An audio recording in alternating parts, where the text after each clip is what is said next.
Et bonjour à tous, j'espère que vous allez bien. Bienvenue sur l'After Produit. On a répété.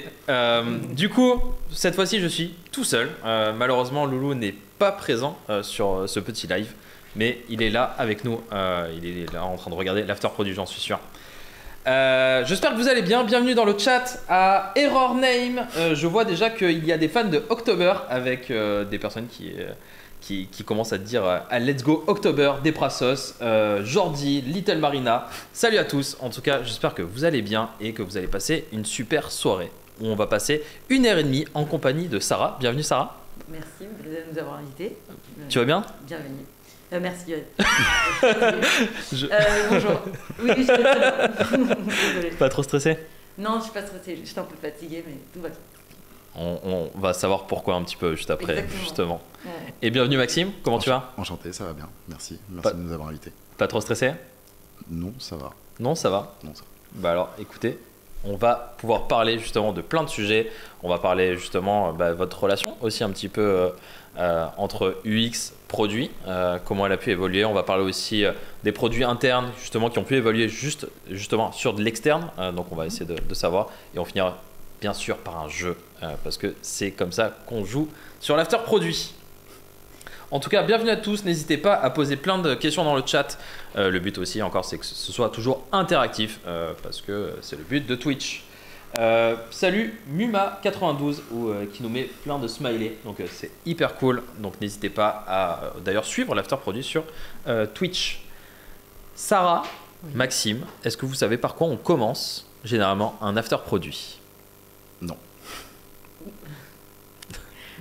Eh ben, on va le découvrir avec vous, mais normalement, C'est- le... Oui, pas- Vas-y. Non, vas-y. Non, n'hésite pas, n'aie pas peur. Non, vraiment. C'est- On va Pas lancer sûr. le tac au tac. Bah oui.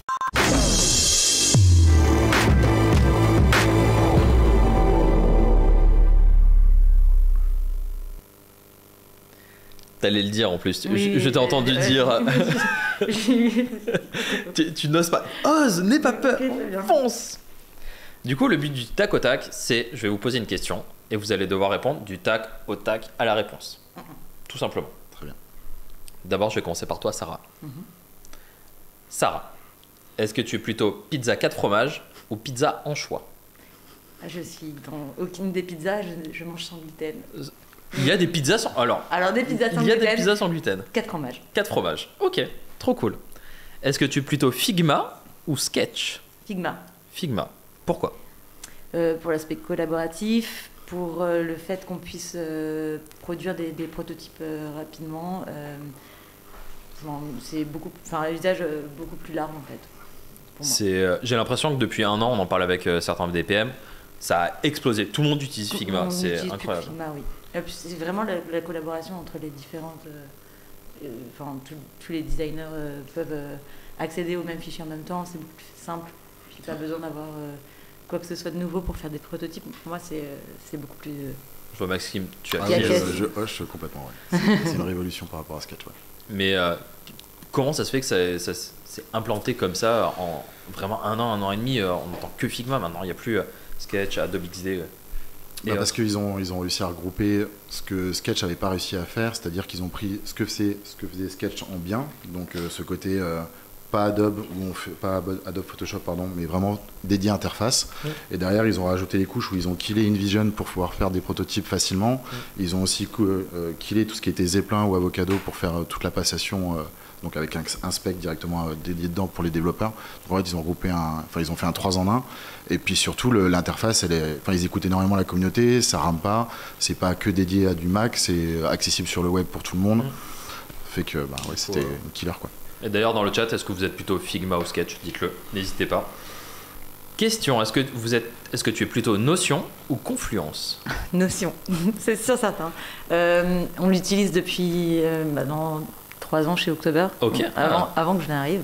Donc j'ai appris là-bas à utiliser Notion et en fait, Notion.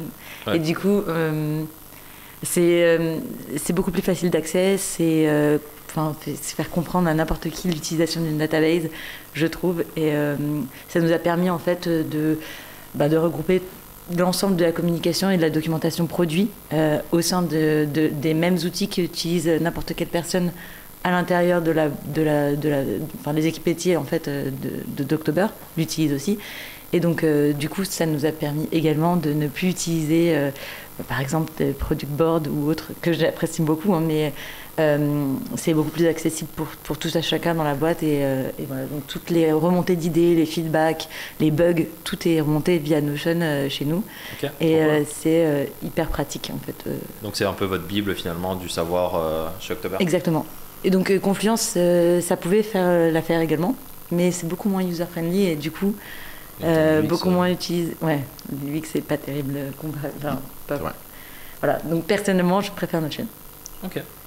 Et toi, d'ailleurs, tu préfères Notion ou... Ouais, je préfère aussi Notion. Mais je l'utilisais déjà en perso avant, donc okay. Quand je suis arrivé à October, du coup, je l'ai utilisé en plus en pro. Et effectivement, ouais, le côté base de données un peu partout, de pouvoir tout relier, faire des liens entre tout. La documentation est aussi assez simple aussi à utiliser. Ils sont un peu plantés au début sur leur notion de bloc, où la gestion de texte a été quand même pas dingue, mais là, les dernières mises à jour font que voilà, ils ont résolu quelques gros problèmes. Et puis nous, par exemple, là, on fait notre documentation pour le moment. Pour le design system, c'était pour se lancer. Après, on passera sur des outils plus dédiés, mais ça nous a permis d'être assez réactifs dessus, efficaces, de pouvoir en même temps coupler ça avec un Kanban pour un peu suivre, mais en même temps faire la documentation avec. Donc ouais, non, c'est très bon outil. D'ailleurs, dans le chat, on a Aint1 qui dit qu'il est plutôt Figma. On a Jordi qui dit Adobe XD, mais avec un smiley de troll, donc on le croit pas trop. Et Error qui est Team Notion aussi. Donc je pense qu'il y a eu une vraie nouvelle vague des outils collaboratifs. Et puis moi, si je peux me permettre, quand on est premier PM dans une structure, utiliser Notion pour faire comprendre en fait, le produit, c'est hyper facile d'accès. Et après, on peut passer sur du Jira ou sur des choses un peu plus complexes utilisées en interne dans les équipes, mais introduire je sais pas, les notions d'US ou autres par Notion, c'est pour moi en fait une clé au sein de l'équipe tech, pour amorcer le reste. Trop cool. Et une question qui va te faire un petit peu mal, parce que je crois que ça fait à peu près une demi-heure que tu la prépares. 2 vérités et 1 mensonge. On va savoir enfin, Sarah. Je suis très très mauvaise menteuse, donc vous allez le voir tout de suite. Alors, mon frère est chanteur d'opéra. Et il m'a donné la passion pour la musique classique dès l'enfance en m'emmenant directement à l'Opéra de Paris, dans les coulisses. La deuxième mensonge. Je sais pas si je vais pas le dire. La deuxième phrase, c'est j'ai fait le tour de l'Amérique du Sud en backpack. Et le dernier, c'est j'ai déjà fait des concerts en tant que chanteuse dans un groupe de rock devant des centaines de personnes.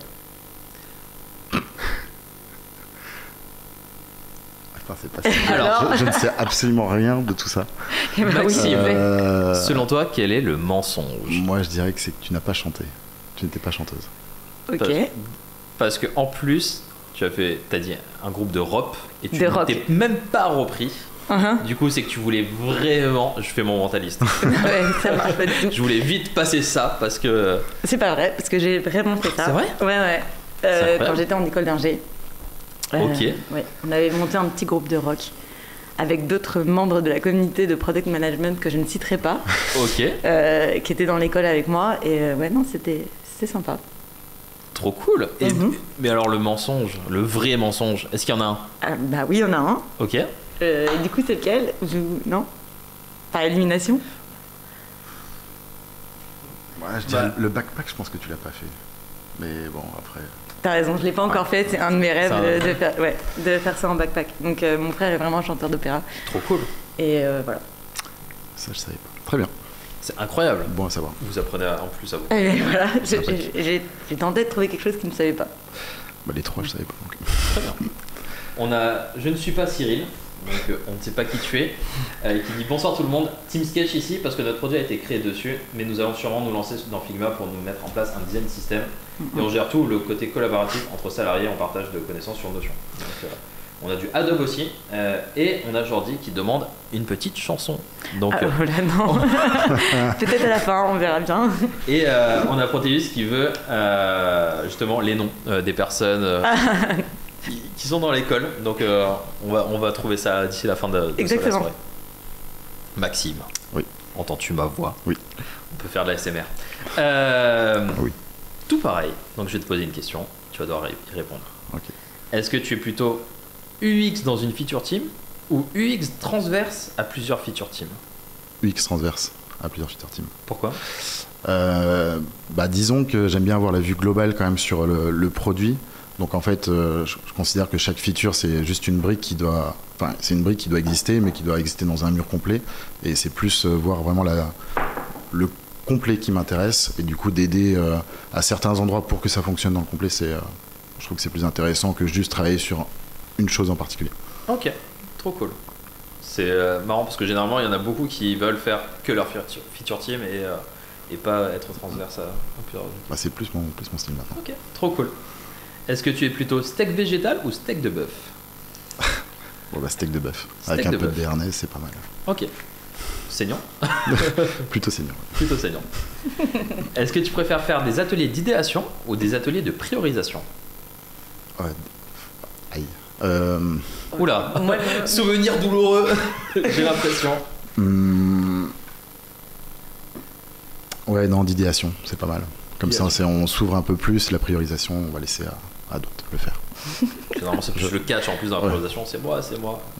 Non, mais idéation, non, c'est pas mal. C'est intéressant justement de faire ces ateliers pour essayer de sortir le maximum d'idées de tout le monde, et surtout réussir à partir de non, j'ai aucune idée, à on est plusieurs et on arrive à s'aider et à vraiment monter des idées chacun. pour travailler avec Maxime, je sais que l'idéation, c'est ce qui lui va le mieux en tout cas. Ok. Merci. Donc tu priorises très mal de ce Non, j'ai pas dit ça. Et toi, Sarah, tu préfères quel type idéation, idéation c'est ce qui est le plus marrant. C'est tout, en fait, c'est l'aspect créatif de nos métiers. Et c'est aussi une des raisons pour lesquelles j'ai choisi ce métier, c'est d'être dans la création. Donc l'idéation, ça me plaît bien. Ok, trop cool. Bien que j'aime beaucoup la priorisation aussi. Ça n'empêche pas l'autre. On a d'ailleurs des brassos qui doit faire partie de ton équipe, Sarah, parce qu'il te dit Sarah qui chante au prochain Daily. Ah mince. Tu es cuite. Et Maxime, Oui. 2 vérités et 1 mensonge. Ok. Donc le premier. J'ai été champion de basket en 1998. Mais vu qu'il y avait Zidane qui a eu la Coupe du Monde, moi pas. J'étais pas assez connu Donc, t'as pour. pas remarqué. Le deuxième, j'ai été designer pour le premier site officiel de Bitcoin. Et le troisième, il y a Orelsan qui est venu à mes pots de départ. Alors, il y en a une, je sais. Alors, Il y en a une, je sais que c'est vrai. Et donc, je peux le dire ou pas? quel est le mensonge? Le vrai. Je Le sais vrai. que Orelsan, c'est vrai. C'est vrai? Ouais. C'est vrai. Donc, Wow. du coup, Mais je pense on va que ce qui est faux, c'est la première. C'est-à-dire qu'il n'a pas été champion de basket. Moi, si. j'aurais Oh, pensé que wow. J'étais j'étais champion de basket. Départemental. Alors, Ouais. je ne savais pas. incroyable. Quel poste? J'étais pivot. Pivot. Mais en fait, j'étais déjà grand à mes 13 ans. Bon, pas cette taille-là, mais j'étais grand pour l'âge, donc c'était assez simple d'être pivot. Parce que vous ne le voyez pas, mais il est très grand, en fait. Ouais. Faudra te lever. Ok, trop cool.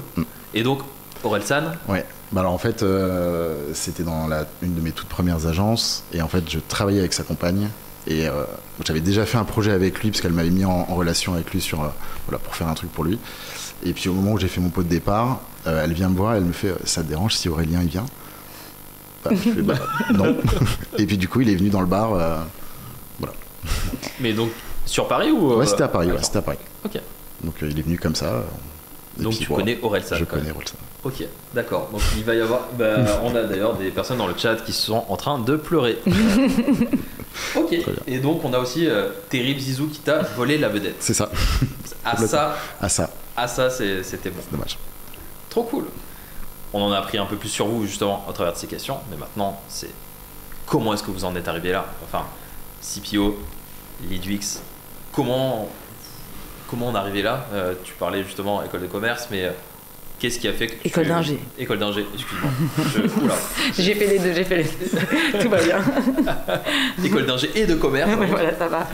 Comment est-ce que tu en es arrivé ici et pourquoi CPO? Enfin, pourquoi le produit déjà? Et qu'est-ce qui... En fait, j'ai fait une école d'ingénieur. Ok. Pourquoi? En fait, c'était une école d'ingénieur spécialisée dans l'informatique et j'ai fait une spécialisation en plus sur la supply chain management. Ok. Donc, je me suis lancée en fait en tant que chef de projet juste après chez Louis Vuitton dans la supply chain. Je me suis rendu compte rapidement qu'il y avait un gap entre ce que j'avais envie de faire et le temps que ça prenait à être implémenté dans des grands groupes. Donc je suis rapidement partie. Et là, je me suis dit, je vais faire du consulting pour essayer de comprendre dans quoi j'ai envie de me lancer. Donc j'ai fait du consulting en sécurité des systèmes d'information. Ok.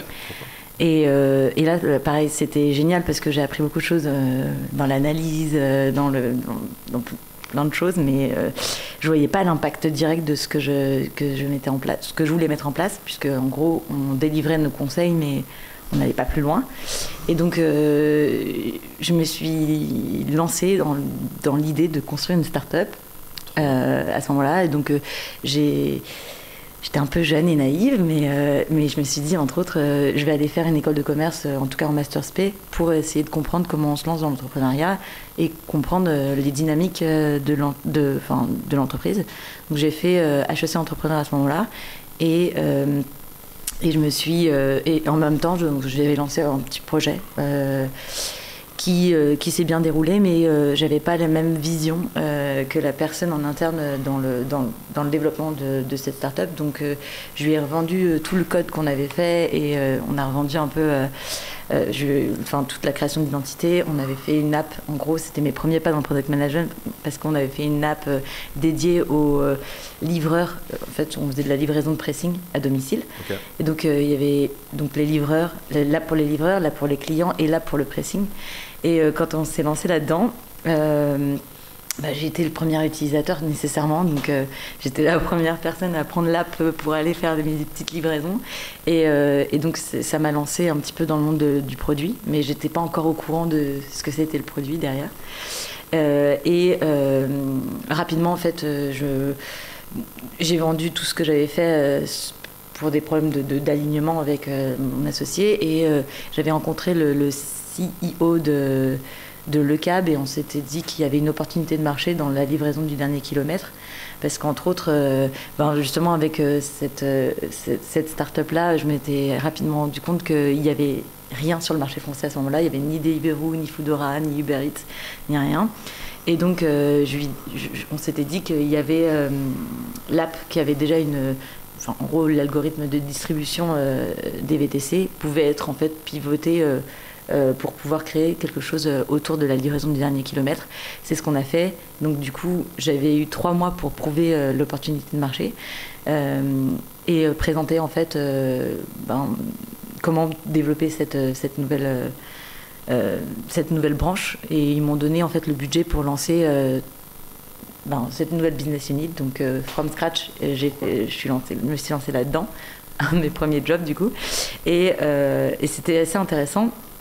Mais pour être clair, la start-up s'était fait racheter par un grand groupe qui était dédié au transport de personnes et pas au transport de marchandises. Donc au bout de 2 ans, ils voulaient me couper tous les budgets. Donc, et que je fonctionne en autofinancement, c'était un peu trop compliqué pour moi de fonctionner en autofinancement face à un Uber ou face à un Deliveroo ou face à un Stuart. Du coup, j'ai lâché. Et là, je me suis dit, en fait... T'as construit beaucoup de choses, mais t'as pas construit d'expertise, c'est-à-dire que t'es multi-casquette, couteau suisse, tu peux faire du marketing digital, tu peux faire plein de choses, mais pas ça, pas d'expertise. Donc je me suis lancée dans le product management parce que je me suis dit c'était ce qui est le plus proche de mes amours passés d'ingénieur et en même temps du marché et de l'entrepreneuriat, parce qu'il fallait découvrir un nouveau marché, essayer de comprendre ton utilisateur, comprendre comment tu pouvais débloquer des problèmes. Et en fait c'est ça qui me plaisait le plus, c'était craquer des problèmes et voir en fait une application fonctionner. Et donc du coup je me suis lancée pour 1 an de freelance en product management. J'ai fait plusieurs structures jusqu'à être contactée pour devenir head of product chez Wind.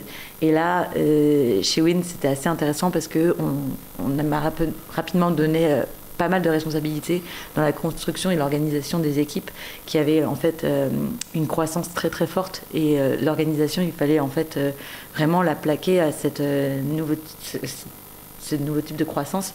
Et donc, du coup, on a construit des équipes. Au départ, quand je suis arrivée, on était en component team, donc on avait beaucoup de développeurs d'un côté qui se parlaient pas très bien entre eux, entre autres, et qu'il y avait une espèce de dilution des responsabilités en component team sur des équipes qui étaient assez massives. Et donc, du coup, on a décidé de structurer en feature team, donc Spotify, comme tout le monde connaît à ce moment-là. Donc, on a construit les tribes, on a engagé pas mal de personnes. Et donc voilà, c'était assez intéressant, c'était mes premiers pas dans la stratégie et l'organisation produit. J'ai appris beaucoup, je me suis un peu pris les pieds dans le tapis parfois, mais par itération on y arrivait et on a construit quelque chose dont aujourd'hui on peut être fier. Donc j'étais très fière de mon équipe quand je suis partie. Et puis j'ai rejoint rapidement l'équipe d'October en tant que CPO parce que je voulais encore en fait aller plus loin dans tout ce qui était stratégie. Et stratégie et évolution de l'équipe produit. Donc quand je suis arrivée chez October, il y avait une équipe produit naissante, mais il y avait encore beaucoup de choses à construire. Donc je suis plus ou moins arrivée comme premier PM parce qu'il fallait construire toute la documentation, construire tout l'aspect US, parce qu'ils étaient pas organisés en sprint, c'était encore en component team aussi. Donc du coup, on a tout construit pour qu'aujourd'hui, on arrive à avoir des impact teams, des structures, une vraie discovery, pour être clair, une vraie documentation, et justement passer d'un produit qui était uniquement utilisé en interne à un produit qui peut être aujourd'hui vendu en SaaS et dont on est fier. Donc voilà où j'en suis. Trop cool. Peut-être parler trop, mais... Non, pas du tout. Le but, c'est d'apprendre à découvrir. Et pour ceux qui ne connaissent pas October, c'est quoi comme entreprise ? On fait du prêt aux petites et moyennes entreprises. Ok. Notre mission, c'est de optimiser le financement des business. Et en gros, ce prêt, en fait, on le fait au moyen d'un financement un peu hybride, parce que la moitié du financement est fait à travers un fonds qu'on a constitué d'institutions financières. Et puis, l'autre moitié, c'est vous et moi qui allez, en fait, constituer votre petit prêt pour les entreprises. Donc, vous sélectionnez l'entreprise à laquelle vous voulez vendre, donner, prêter de l'argent. J'ai des anglicismes qui viennent, donc je suis désolée, j'essaie de ne pas faire d'anglicisme. Donc, de prêter de l'argent. Donc, vous sélectionnez ça et vous pouvez prêter entre 20 et 2000 euros par projet. Okay. Et l'idée, c'est quand même de diversifier son portefeuille. Donc, c'est en ça qu'on est devenu expert, expert dans le prêt. Et entre autres, on a très rapidement découvert qu'on pouvait utiliser toute la data et toute notre expertise produit dédiée en fait à la construction de scoring pour le crédit, donc que ce soit du scoring pour le risque, pour la fraude, ou maintenant on vient de développer aussi notre score ESG, donc écologie, sociale et gouvernance. Okay. Et donc à travers tous ces scorings, on peut en fait donner une réponse extrêmement rapide à toute forme d'entrepreneur. Donc en quelques minutes, vous avez une offre et en quelques jours, vous avez votre financement directement dans votre compte en vente. Okay. Donc en gros, ça a plus ou moins tapé dans l'œil dans les banques et néobanques qui se sont dit en fait on va pouvoir en fait faire des propositions en full digital également de notre côté et simplifier en fait l'expérience utilisateur de nos clients. Et donc entre autres rapidement on s'est dit qu'on pouvait vendre en fait chacun des modules de notre produit en marque blanche pour les néobanques, banques, asset managers et autres personnes qui font du crédit ou qui ont besoin d'une analyse, en tout cas d'une aide à la décision quand il s'agit de faire du prêt. Ok, trop cool, hyper intéressant. Maxime, on va passer à toi. Oui. On a justement des personnes dans le chat, on a Ain't One donc, qui dit Maxime est prêt pour la reconversion People News par rapport à Orelsan, je pense. Et je ne suis pas Cyril qui dit que j'ai fait le projet avec Maxime dont il a parlé. On était jeunes, belle époque. C'est vrai. Sous-entendant que tu n'es plus jeune. C'est vrai. C'est vrai aussi. Pourtant, tu es très jeune. On va essayer de découvrir ton âge d'ici la fin de... Très bien. Bah, en 98, il était déjà champion de basket. Oui, mais en piou-piou. Mais j'étais jeune. En piou-piou. J'avais 12 ans à l'époque. 12 ans. Okay. Voilà, maintenant tu peux faire le calcul. C'est bon. Du coup, 86 et c'est bon. Okay. Voilà. Maxime. Oui. Comment tu en es arrivé là? Pourquoi l'UX? Pourquoi le product design? Pourquoi? Alors c'est pas du tout comme ça. Moi c'était en gros quand je reviens vraiment au lycée plutôt, ouais. où là j'étais très geek. J'avais eu la chance d'avoir un ordinateur chez moi, donc parce que mon père travaillait dessus et au final j'ai beaucoup bidouillé dessus. Et un jour, j'ai téléchargé Photoshop en craqué, donc Photoshop 6 de mémoire. Et donc du coup, j'ai trouvé vachement bien de faire plein de tutos pour faire des bannières, des avatars. Bon, moche en soi, mais voilà, c'était marrant. Et en fait, je me suis vraiment pris, pas de passion, mais en tout cas, j'aimais beaucoup le design, j'aimais beaucoup, surtout la nouvelle technologie autour de l'informatique et on va dire du web et de la naissance du web à ce moment-là, puisque là, on parle quand même de 2002.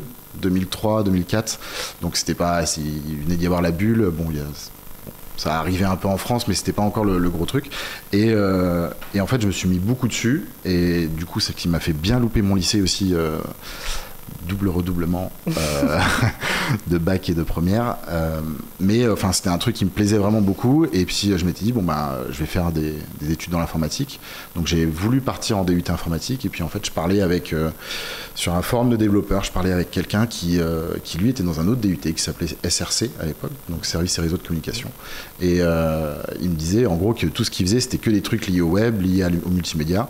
Ça m'a beaucoup plu, et j'ai commencé à regarder quelles étaient les formations qui étaient autour de chez moi à côté de Metz, puisque j'habitais à Metz à cette époque-là. Et puis il y avait des DUT qui le faisaient, donc j'ai postulé, et c'est passé, vu que j'avais déjà des bonnes connaissances, que j'avais déjà fait quelques sites, mais vraiment à la main sur un FTP, mais bon je savais faire du CSS à l'époque déjà. Quand je suis rentré là-bas, ça a été assez simple, ça a été quand même des études très simples pour moi du coup, ces 2 années-là. J'ai appris d'autres choses, mais j'ai aussi appris à ce moment-là que le développement c'était pas fait pour moi. Je suis arrivé à un moment où tout ce qui était boucle, etc., je commençais à être perdu, j'y arrivais pas, c'était comme ça, mais voilà, je bidouillais beaucoup et je faisais beaucoup de projets perso à ce moment-là aussi. Enfin, j'essayais vraiment plein de trucs, c'était un moment où il y a plein de tests, plein de trucs moches, nuls, mais voilà, c'était on lance plein de choses, et du coup après ça en fait il y a eu une suite logique, c'est qu'après ce DUT on nous disait soit vous faites une licence, soit vous rentrez dans le monde du travail, soit ça parlait pas mal d'une école à Paris qui s'appelle Éthique, et mes parents m'ont dit ok, on peut te financer pour la faire, donc si tu penses que c'est ça qu'il faut faire, fais-le.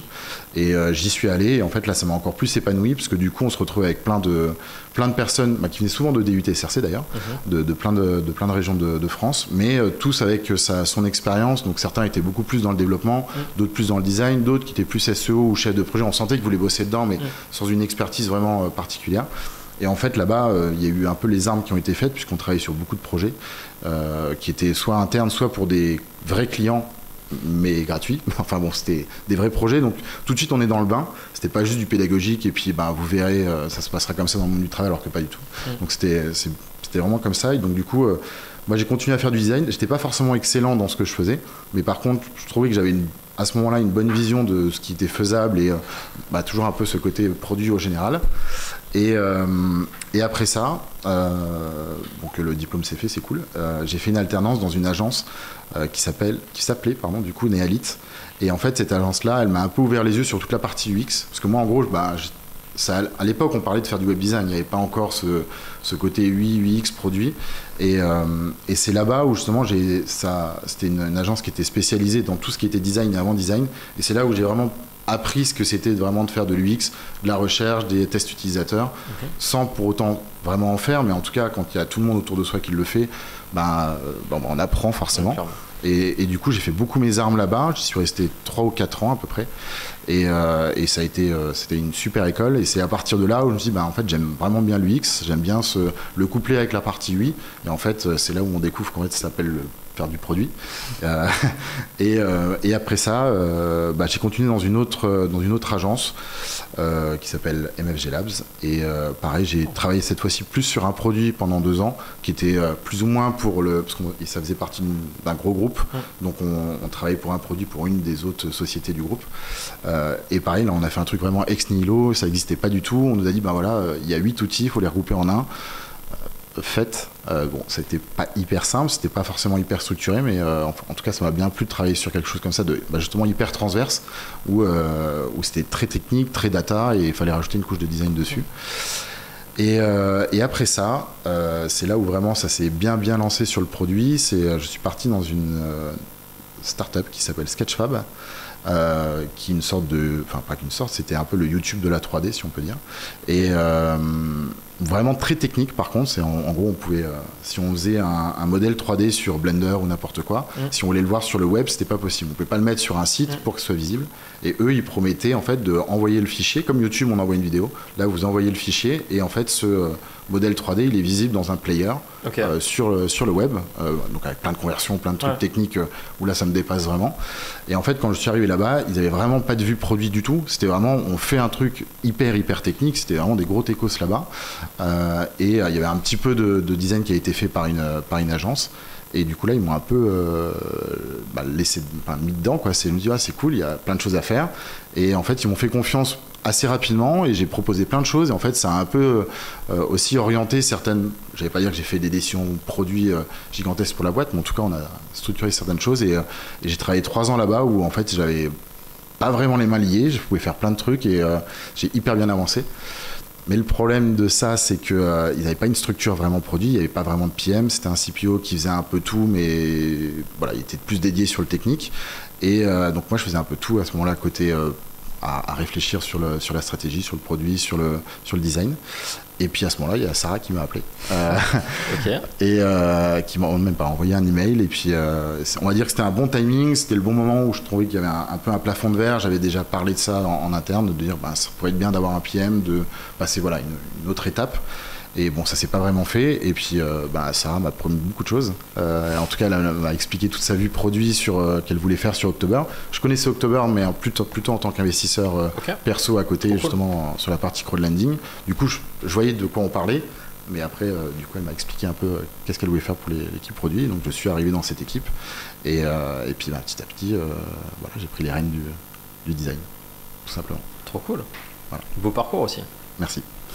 Et ça me fait penser que peut-être que j'ai déjà utilisé donc tes tutos pour faire des avatars et des bannières sur des forums sur Adobe Photoshop. Il y a des chances. Avant de parler de votre rencontre et donc du premier sujet, je voulais juste remercier les nouveaux abonnés parce qu'on a pas mal de nouveaux abonnés. On a Proteus, Error, Deprasos, Aint, Shorius, Théo, Mumas, Toudoupsi, Je ne suis pas Cyril, Alex trop cool et d'autres. On a aussi OIMAT qui a offert 5 abonnements, donc merci infiniment de soutenir la chaîne parce que c'est vraiment hyper agréable pour nous. On a justement des questions dans le chat. Maxime, est-ce que tu es plutôt contributeur individuel ou management ? C'est en train de changer. C'est en train de changer, justement. Je passe plus sur le management. Mais j'ai été contributeur individuel justement dans mon ancienne boîte, donc c'était... Mais jusqu'à maintenant, en fait... Mais maintenant, je passe plus sur le management, justement. Ok, plus management. Donc, au moins, Aint, tu auras ta réponse. Et on a Toudoupsi qui demande en fait qui s'occupait de la partie UX, de la partie design et UX avant l'arrivée de Maxime chez October. Est-ce qu'il y en avait une partie où oui, il y avait Nadine qui se reconnaîtra, qui était là et donc mais l'équipe était beaucoup plus petite. Donc en gros, quand je suis arrivée, je crois qu'il y avait 5-6 développeurs, je sais plus. Okay. Il y avait le CTO, il y avait un CPO avant et Nadine qui était UI développeur. Oui, un peu tout. Elle était product designer, pardon. Et du coup, entre autres, Nadine s'occupait de tout ça avec le CPO juste avant, mais on a voulu en fait faire scaler l'équipe, faire en sorte de donner plusieurs sujets à traiter en parallèle, parce que le produit était quand même assez conséquent et la vision qu'on avait derrière demandait en fait d'avoir plus qu'une équipe d'une dizaine de personnes, entre autres. Donc du coup... oui, on a embauché Maxime qui avait plus de seniorité et l'idée c'était de faire grandir les équipes et de construire toute une équipe produit dont le design serait guidé par Maxime. Et c'est plus ou moins ça que je lui promettais quand j'ai envoyé le petit mail en question. C'est vrai. Et du coup, on va passer au premier sujet. Donc, c'était le product design et le product management, une relation qui est en constante évolution. on le voit déjà, rien que le product design, je pense, a évolué ces dernières années. Avant, on parlait beaucoup d'UX designer. Après, on a fait venir l'UX, on fait beaucoup plus d'user research. Donc déjà, rien que le métier a évolué. Le métier de product aussi. Comme tu l'as dit, tu as commencé chef de projet. Ouais. J'ai commencé chef de projet. Forcément, on est très souvent passé par là. On a évolué vers du product où on prend déjà beaucoup plus l'utilisateur en considération et on voit qu'on itère sur des produits. Est-ce que pour vous, déjà, le binôme UX, product design et product management, c'est un vrai binôme déjà? Parce qu'en fait, on le voit par exemple chez Le Bon Coin, on a un binôme engineering manager, donc partie tech, et product people, donc product manager, où il y a un vrai binôme. On parle très peu souvent d'un binôme product design, product manager. Est-ce que ça ne devrait pas être le cas finalement d'avoir presque un trinôme, engineering manager, product designer et product manager? Je commence. Je te laisse commencer. Pour moi, ça dépend aussi de la maturité de l'entreprise. Dans toutes les structures que j'ai construites, j'ai toujours voulu qu'il y ait un binôme product manager, product designer, et voire même un trinôme, ce serait le mieux. Parce qu'entre autres, dans les équipes que j'avais en fait sous ma direction, c'était des PM un peu full stack. C'est-à-dire qu'en gros, ils adressaient à la fois la user research, ils écrivaient les user stories, ils faisaient un peu de tests également. Donc en gros, ils avaient tout le spectre du product management à gérer. Dans ces cas-là, quand on est dans des structures où, entre autres, on doit construire des squads qui doivent être dédiés à des parties du produit et à gérer en gros une problématique de bout en bout, pour moi, il est important qu'il y ait un vrai binôme qui se crée. Quand on grossit réellement les équipes et que du coup les product managers sont beaucoup plus dédiés à des petites parties du produit, voire à des fonctions très très particulières du produit, je pense au product marketing, au product ops ou potentiellement en fait on n'est plus dédié à un produit à part entière, une stratégie de développement à part entière, mais sur une petite partie, c'est-à-dire la conversion ou l'acquisition ou autre, peut-être que là, le binôme aurait moins de sens et avoir des gens qui seraient dédiés sur la user research, d'autres qui seraient plutôt dédiés à lui, aurait plus de sens. Aujourd'hui, moi, chez October ou chez Wind, je pense que le binôme product manager, product designer était primordial parce qu'on est arrivé à un moment où en fait on devait craquer des problèmes, on n'était pas nécessairement encore à un moment où le product market fit avait matché, et donc du coup il fallait comprendre vraiment profondément l'utilisateur, il fallait poser le problème à la fois côté business et market, mais aussi côté utilisateur et comment on abordait le produit, et ça, le couple product design product manager, pour moi il est primordial pour s'adresser à ces sujets-là. Une fois qu'on a compris notre product market fit, il est peut-être moins important d'avoir un couple product design, product manager. Mais encore une fois, c'est mon avis. Et je suis d'accord. Super, merci Maxime. On a OMAT qui dit PM full stack, c'est quand même fun, non? Je pense aux startups en ses débuts où tout est à faire. Exactement. Moi, je trouve ça passionnant de pouvoir faire ça, mais après, il y a des personnes qui aiment bien se spécialiser sur une petite fonctionnalité. Donc, typiquement, on a des products qui aiment travailler que sur la conversion ou que sur l'acquisition ou autre. Et puis, après, c'est chacun qui a cette expérience. Après, moi, je suis plus pour être PM full stack, et d'ailleurs, ça se voit dans mon parcours professionnel. Je suis toujours arrivée à des moments où... Couteau suisse, où tu faisais un petit peu tout. Exactement. Ok. Et toi, Maxime, justement, depuis ton arrivée, comment est-ce que votre relation a évolué, vous deux? On se parle plus. Vous parlez, c'est déjà pas mal. En fait, au début, quand je suis arrivé, c'était un peu ma PM aussi. Oui, quand je suis arrivé, au final. En fait, en gros, il n'y avait pas de PM à ce moment-là, donc j'ai dû construire toute l'organisation autour du PM. Il fallait comprendre aussi quel était nous on appelle ça le product playbook ou le product framework pour d'autres. Il fallait tout le construire from scratch. Donc du coup, je me suis beaucoup appuyée aussi sur Maxime, et on était en binôme au départ. Après, Après, on a engagé d'autres PM et voilà. Après, oui, je suis d'accord avec ce que Sarah dit, c'est qu'au final, le produit aussi, quand il grossit, je pense que le Trinome, il fonctionne une fois qu'on est sur un produit qui, quand même, commence à être gros, où il y a vraiment beaucoup de features, où au final, on multiplie aussi le nombre de développeurs, le nombre de designers, ou le nombre de squads, etc. Donc là, ça paraît logique d'avoir ce Trinome. Et je pense qu'on va y arriver un jour, de toute façon, de notre côté, et c'est ce qui commence un peu à se mettre en place. En tout cas, le binôme, il est assez intéressant, parce que justement, quand je suis arrivé, j'avais pas forcément toute cette structure très PM, ce fameux playbook de le RICE, etc. Enfin, moi, pour moi, c'était des trucs, ça me passait complètement au-dessus. Et faut le dire. Et au final, j'ai vu la structure et j'ai vu aussi ce que ça a apporté. C'est-à-dire que d'un côté, on a quelqu'un plus au PM qui va être sur le fonctionnel, qui va avoir, qui va aller vraiment dans un sujet en partant du simple problème, essayer d'aller vraiment jusqu'au bout et de tout comprendre, de qu'est-ce qu'on attend, comment ça doit fonctionner, et puis un peu tout ce qui tourne autour de ça. Et après, côté produit, côté design, du coup, on va dire que ça arrive déjà un peu plus épuré, même si rien n'est vraiment finalisé, mais ça devient un peu plus épuré. Et c'est là où je pense que on devient vraiment product designer, et on est product designer à partir du moment où on arrive à prendre ce sujet-là, et vraiment de le remettre dans son contexte et de refaire un petit peu le travail qu'a fait le PM, mais vraiment avec le prisme design. Et donc de se dire, ok, on a fait tout ça, et si je vais plus loin, si j'ouvre telle et telle porte, qu'est-ce que ça peut faire? Et en gardant dans la tête que cette porte-là, elle peut être ouverte peut-être dans 1 mois, 2 mois, 6 mois, parce que le produit va sûrement évoluer, ça va permettre de construire cette fameuse feature plus facilement, et surtout aussi de potentiellement aussi ouvrir les yeux au PM sur une autre partie que nous on voit, parce que on le voit plus sur le prisme design et sur une stratégie design un peu plus globale. Et je trouve que ça fonctionne plutôt bien. En tout cas, chez October, ça fonctionne bien, parce que le produit le permet et les personnages le permettent aussi. Ouais, même si le product manager au départ lead sur la partie un peu définition du problème pour comprendre le marché, à quel point on a besoin en fait de s'attaquer à cette typologie de problème.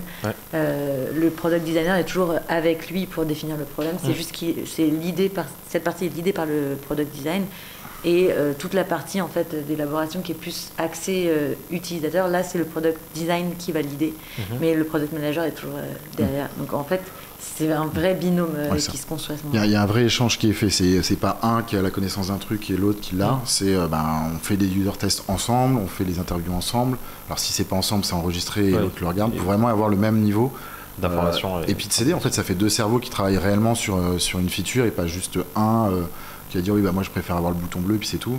C'est pas le but. Donc non, ça marche plutôt bien en tout cas. On a justement dans le chat, on a Remduf qui dit 100% en phase sur le binôme PMUX, et il ajouterait le lead dev en Trinome, et Error qui dit lead dev ou engineering manager. Ça marche aussi en fonction des orgas, donc ça c'est vrai que on est totalement d'accord. Ça fonctionne de plus en plus, et c'est bien d'avoir au moins ce triptyque ou ce binôme. On a Jordi qui pose une question. Est-ce que vous pouvez nous en dire plus sur le binôme Trinome en question? Est-ce que vous avez des rituels en particulier, des points de synchronisation? Comment est-ce que vous gérez l'ownership selon les sujets et les expertises? Et justement, j'avais une des questions, c'était qui tranche sur quoi? Par exemple sur la discovery, in fine, par exemple sur la couleur du bouton. Imaginons, on va prendre de l'UI de base pour que tout le monde comprenne. À la fin, est-ce que ça va être la partie product design qui va trancher? Est-ce que c'est la partie product manager qui va trancher? Qui tranche sur cette partie discovery en tout cas? Je te laisserai pour le trancher. Moi, je veux juste préciser. Alors pour le coup, moi, j'ai pas mon binôme, c'est le CTO, donc et Maxime qui va en fait prendre le rôle de head of design, etc. Mais spoil. Ok. Spoiler alert. Il est lead designer. Voilà. Mais en gros, l'idée, c'est derrière tout ça, c'est de se dire que. Enfin, la question c'était quoi déjà? Celle qui était dans le chat. Est-ce que tu peux nous dire plus sur le binôme et Trinome en question, sur les rituels particuliers, les points de synchronisation? En fait, on fait pas mal de synchronisation, même à l'intérieur des squads, donc ça je te laisserai en dire. Mais au-delà de ça, on fait des synchronisations un peu plus macro. Donc on fait toutes les semaines ce qu'on appelle la functional review, où en gros toutes les personnes du produit qui ont envie d'assister à ça peuvent venir, et donc les designers et le binôme en question présente ce qu'il a étudié pendant la semaine et son point d'avancement, et il le présente devant à ce moment-là le CPO qui est moi et il le présente devant l'ensemble des produits qui sont intéressés par le sujet. Et donc en gros c'est un partage de connaissances, il y a aussi des questionnements qui se jouent à ce moment-là et où on peut tous trancher ensemble sur comment faire avancer les choses dans le bon sens. Donc ça, c'était un des premiers rituels. Le deuxième rituel qu'on fait, et là on fait intervenir les EM justement chez nous, c'est la Tech Design Review, où on présente en fait, une fois qu'on a fait toutes les user tests, qu'on a bien regardé les prototypes, etc., et que ça a été validé en functional review, on va présenter ça devant la tech, donc le CTO et les EM sont là pour pouvoir en fait faire à peu près la même chose côté tech et valider ou invalider en fait un prototype avant que ça passe en spécification et avant qu'on passe en production. Donc en gros, il y a vraiment des rituels assez réguliers pour avoir l'aval et la connaissance de tout ce qu'on a développé au sein du produit, que ce soit au produit, à la tech ou au design. Effectivement. Et si tu veux parler un plus sur le modèle sur le bouton si tu veux, mais sur le modèle de la squad en elle-même. Ouais.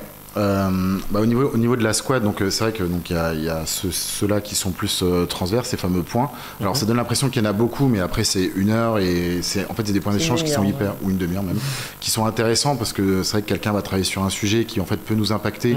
Donc on a besoin d'en savoir. Après, alors maintenant nous on a rajouté une couche. Je vais quand même juste parler sur la partie design qu'on n'avait pas forcément avant. Où maintenant on essaye de se faire des points justement que entre nous, justement sur ces fameuses cette couleur de bouton où on va utiliser tel et tel layout pour justement en discuter hors tech review. Functional review, pardon, parce que sans dire que c'est subjectif, parce que ça reste toujours objectif ce qu'on fait, mais voilà, c'est des sujets qui sont beaucoup plus design, on va plus rentrer dans des détails très UX, UI, où il n'y a pas forcément une logique d'avoir un PM derrière pour voir ça. Donc c'est là où on va dire ce bouton on va décider d'être comme ça. En tout cas, ce composant, ça va être voilà. Donc comme ça, on enlève un petit peu cette discussion là quand on arrive en functional review. Alors ça revient de temps en temps, on est encore en train de structurer ça. Il n'y avait pas ça encore il y a 6 mois, on n'avait pas encore mis ça en place. C'est parce qu'un nouveau designer est arrivé, donc une nouvelle squad, donc il a fallu faire un peu plus de transverse. Et par contre, au niveau de la squad, c'est assez simple. Je pense que c'est comme beaucoup d'entreprises qui fonctionnent comme ça. On va faire le daily le matin. Donc de toute façon, on va fonctionner en sprint, même si moi je considère toujours que le designer il est un peu hors du sprint. Parce que voilà, on va plutôt dire que pour le designer, ça va être une notion de temps, de dire ok, dans 2 sprints, il faut avoir fait ça. Donc on sait que c'est 6 semaines chez nous. Ok, ça nous donne un peu une notion de temps. Par contre, on participe quand même à la vie de la. C'est 3 semaines, sprint. Oui, 2 fois 3 semaines. Pardon. Et il est perdu. Et du coup, on fait les rituels standards qui vont être les daily. Voilà, pour que, comme on dit, qu'est-ce qu'on a fait la veille, qu'est-ce qu'on fait aujourd'hui, quels peuvent être les problèmes. Il y a pas mal d'échanges qui vont être faits, on va dire, sans vraiment de rituel avec du coup PM et designer, pour être synchro, pour être sûr d'avancer sur certains sujets. Selon les moments aussi, il y a des fois on peut être vraiment en grosse discovery, donc on fait plein de user tests, il y a beaucoup d'échanges à faire, donc là, il y a plein d'échanges, comme des fois où ça va être un peu plus de la prod, donc on se laisse un peu tranquille chacun de notre côté et on avance, mais on continue à faire ces points d'échange. Donc ça c'est au niveau si je puis me permettre, le M lui aussi intervient notamment dans la définition du problème. Okay. Et donc oui, même de manière régulière, il y a des points faits avec le PM. Je ne sais pas si vous êtes dedans ou pas, mais... Justement, c'est ce qu'on essaye de faire. Généralement, on est à 3. C'est pour ça que quand on dit qu'on est binôme et que d'un coup, on veut parler à l'EM sur une problématique un peu technique où on n'est vraiment pas sûr, on lui en parle. Et pour le coup, c'est un peu informel. C'est pas forcément un point dédié spécifique à un moment. C'est une discussion Slack un peu rapide. Et ça avance plutôt bien. Et à côté de ça, après on a les sprint planning, les rétros, tout ce qui est le plus standard auquel on participe parce que on peut parler de design même si ça a été fait il y a 4 mois, on peut en parler à ce moment-là, donc il faut être là. Vas-y. Non mais juste pour finir, quand il y a une vraie avancée, c'est-à-dire qu'il y a un proto qui va complètement changer les interfaces et on sait que ça va changer même les méthodos en interne. Chez nous, on fait une vraie présentation devant l'ensemble de l'équipe tech, produit et design pour que tout le monde comprenne où on veut aller, pourquoi on l'a fait. Donc il y a la définition du problème, définition du marché. On essaye aussi d'établir en fait comment ça va impacter nos utilisateurs. Et donc on appelle ça un product pitch chez nous. Donc c'est un moment où on s'accorde entre nous pour essayer en fait d'établir quelle est la vision, où est-ce qu'on veut aller et quels sont les premiers protos liés à ce changement un peu clé pour la structure. Je suis trop cool. Voilà. Avant de passer à la question de Heinz, moi j'avais une question justement. Tu le disais, généralement les product designers, vous êtes en amont, vous êtes dans cette phase de discovery et en fait on vous voit peu dans cette phase de delivery. Est-ce que selon vous, le product designer devrait être plus impliqué sur cette phase de delivery pour être sûr que par exemple le cahier, enfin en tout cas les protos ou les maquettes sont bien respectés, pas pixel perfect peut-être, enfin selon les contextes, mais en tout cas que ça ressemble beaucoup plus parce que on le sait généralement quand on développe, des fois il peut y avoir un petit écart ou des fois il va y avoir un grand écart et donc avoir cette vue du product designer pourrait dire en fait stop, là on va c'est pas du tout ce qui était prévu et donc il faut reprendre les bases. Il y a des fois, ça reste du Jean-Michel à peu près, il ne faut pas se leurrer, parce qu'il n'y a pas forcément le temps tout le temps, et c'est aussi peut-être aussi un manque de notre côté, où des fois on a manqué un peu de structure, de se dire ok, on va pas vraiment faire de la review de ce qui sort. Par contre, des fois sur d'autres choses qui sont plus clés, donc typiquement là il y a une grosse feature qui ne devrait pas tarder à arriver dans les sprints. Donc, les développeurs qui nous voient, bon courage. Et du coup là par contre, on va vraiment faire attention que ça soit bien suivi parce que ça structure beaucoup de choses pour l'après, pour d'autres parties. Ils vont pouvoir utiliser ces composants-là pour faire plein d'autres sous-pages. Donc là, on va faire un peu plus attention. Mais des fois, sur d'autres parties, on laisse ça laisse un peu plus de mou parce qu'il y a aussi on va dire c'est un avantage, désavantage, c'est qu'on fait aussi surtout un outil en interne en premier. Et donc, ça marche. On veut quand même que la feature fonctionne parce qu'elle peut être très, très compliquée techniquement ou même juste d'un point de vue métier pour les personnes qui l'utilisent à la fin. Par contre, sur tout ce qui va commencer à sortir pour l'externe, là, on va essayer de faire un peu plus attention à tout, même sur les titres, sur les textes, sur comment c'est représenté, est-ce que c'est compris. Mais voilà, ça va être plus sur certains détails, mais au global, c'est vrai qu'on est un peu plus léger. Oui, quand même, il y a du test fait par les PM et les designers en fin de semaine. Là, je parlais vraiment de la partie design. C'est vrai qu'après tout le test fonctionnel, c'est vrai que c'est beaucoup fait par le PM pour être sûr du coup que ça fait bien ce qu'on veut. Oui, mais c'est vrai que c'était sur cette partie design en tout cas, mais dans 98% des entreprises, on le voit beaucoup plus sur cette phase de discovery parce que bien forcément, et moins sur cette phase de delivery. Justement, donc on avait Heinz 1, donc Heinz 1, je sais pas, en tout cas désolé pour le pseudo. C'est Antoine. Antoine, c'est pas mal. Alors, il demande comment l'épidémie a impacté votre fonctionnement avec l'émergence imposée du télétravail. Pardon, est-ce que tu peux le refaire? Comment l'épidémie a impacté votre fonctionnement avec l'émergence imposée du télétravail? Est-ce que le télétravail, en fait, avec l'épidémie, ça vous a impacté au niveau de... Alors, en fait, moi, je suis arrivée chez October en 2020, en janvier 2020, pour être clair. Donc, ça veut dire 3 mois après, c'était le lockdown. La mort, ouais. Voilà. Donc, il y avait, comme je vous ai dit, il n'y avait pas trop de process implémentés. C'était un peu du... ils faisaient leurs spécifications de manière très technique. Et puis, c'était... fonctionnellement, ils parlaient entre eux pour pouvoir, en fait, s'en sortir.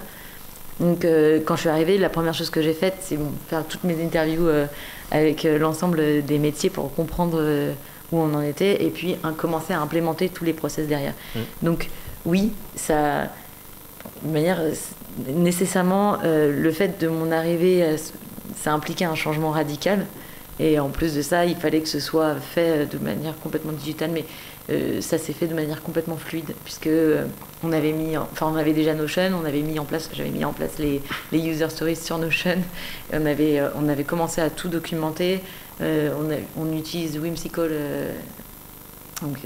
parce que c'était ce qu'il y avait de base. C'est la même chose que Miro, mais voilà. Il y avait mis Whimsical, donc on a pris Whimsical.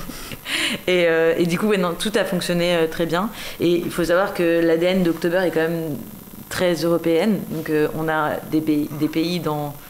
Enfin, on est dans 5 pays, européens. Donc on est en Allemagne, en Italie, en Espagne, en Hollande et en France. Donc l'ADN était dans le fait de pouvoir en fait communiquer de manière complètement digitalisée et virtuelle, puisque sinon on ne pouvait pas le faire.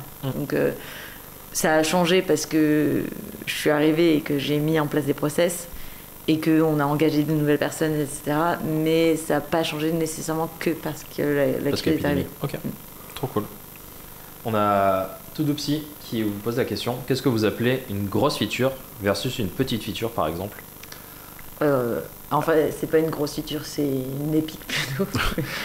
C'est vraiment, moi ce que je vais dire grosse feature, alors on n'a peut-être pas tous la même définition, mais c'est quelque chose qui va être structurant pour la plateforme. Par exemple, là, il y a un gros design qui est prévu d'une des pages clés de l'application. Mais en fait, c'est sur celle-ci qu'il y a déjà beaucoup de choses qui ont été faites à côté. Et pour moi, c'est un truc clé parce qu'on restructure beaucoup de choses dedans, sur la manière de fonctionner, la manière de travailler aussi des équipes qui vont l'utiliser. Donc ça, c'est assez, pour moi, c'est une grosse feature. Pareil, on a, je sais pas ce que je peux dire en fait, mais on a des... je sais pas ce que je peux dire. Donc on a d'autres grosses features. Non, vraiment des choses soit qui n'existaient pas, soit vraiment qui changent radicalement la manière de fonctionner de Par exemple, tout à l'heure, je vous ai parlé de notre nouveau score qui vient de sortir, qui est dédié à l'école. Enfin, en gros, c'est un score pour chaque entreprise pour évaluer en fait comment elles s'en sortent au niveau ESG, donc écologie sociale et gouvernance. Et donc ça, c'était quelque chose qui n'existait pas du tout. Donc on a dû créer from scratch quelque chose. L'algorithme et ainsi de suite. Voilà. Et donc tous les tests devaient être beaucoup plus conséquents puisque ça allait complètement modifier l'utilisation par nos équipes en interne des process, mais également en fait de la compréhension d'une entreprise.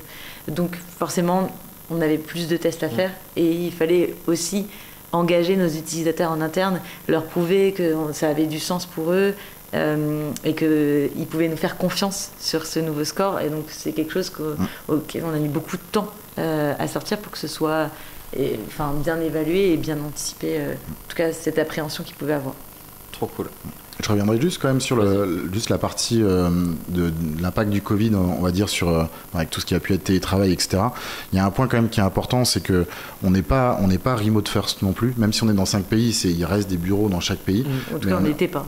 Voilà. Mais on ne l'est toujours pas en fait remote first dans le sens où il n'y a pas d'asynchrone. Enfin, il y a beaucoup de docs, etc. Mais c'est pas quelqu'un qui peut être à 6 heures de décalage, un autre à 8 et finalement quand même réussir à délivrer de la feature. On reste quand même beaucoup synchrone on se parle sur Slack, même s'il peut y avoir des délais d'1 heure, 2 heures, ça reste quand même du en temps réel. Oui. Voilà. Okay. Donc ça c'est quand même assez un point important parce que, et je vois ce que veut dire Antoine, c'est pour le coup c'est des boîtes qui justement sont comme ça un peu internationales où ils disent voilà, on a 100 collaborateurs qui sont dans 50 pays différents. C'est pas notre cas. Donc du coup quand même la structure qui est faite actuellement permet quand même de travailler d'où on veut et ça il y a pas de problème, mais parce que la structure permet, ce qui peut être moins le cas dans d'autres métiers. Je prends ceux d'October qui sont plus justement sur la finance où il y a plus cette logique d'être on est ensemble, très très synchrone sur le travail. Donc alors je sais pas quel impact ça a pu avoir sur October parce que moi je suis arrivé juste à la fin du confinement, mais en tout cas ça fonctionnait bien. Quand je suis arrivé, j'ai vu que ça fonctionnait bien parce qu'on avait tout ce framework qui était mis en place de points tous ensemble pour vraiment avancer, pas être juste chacun dans notre coin à faire notre feature sur le canapé, quoi. Trop cool.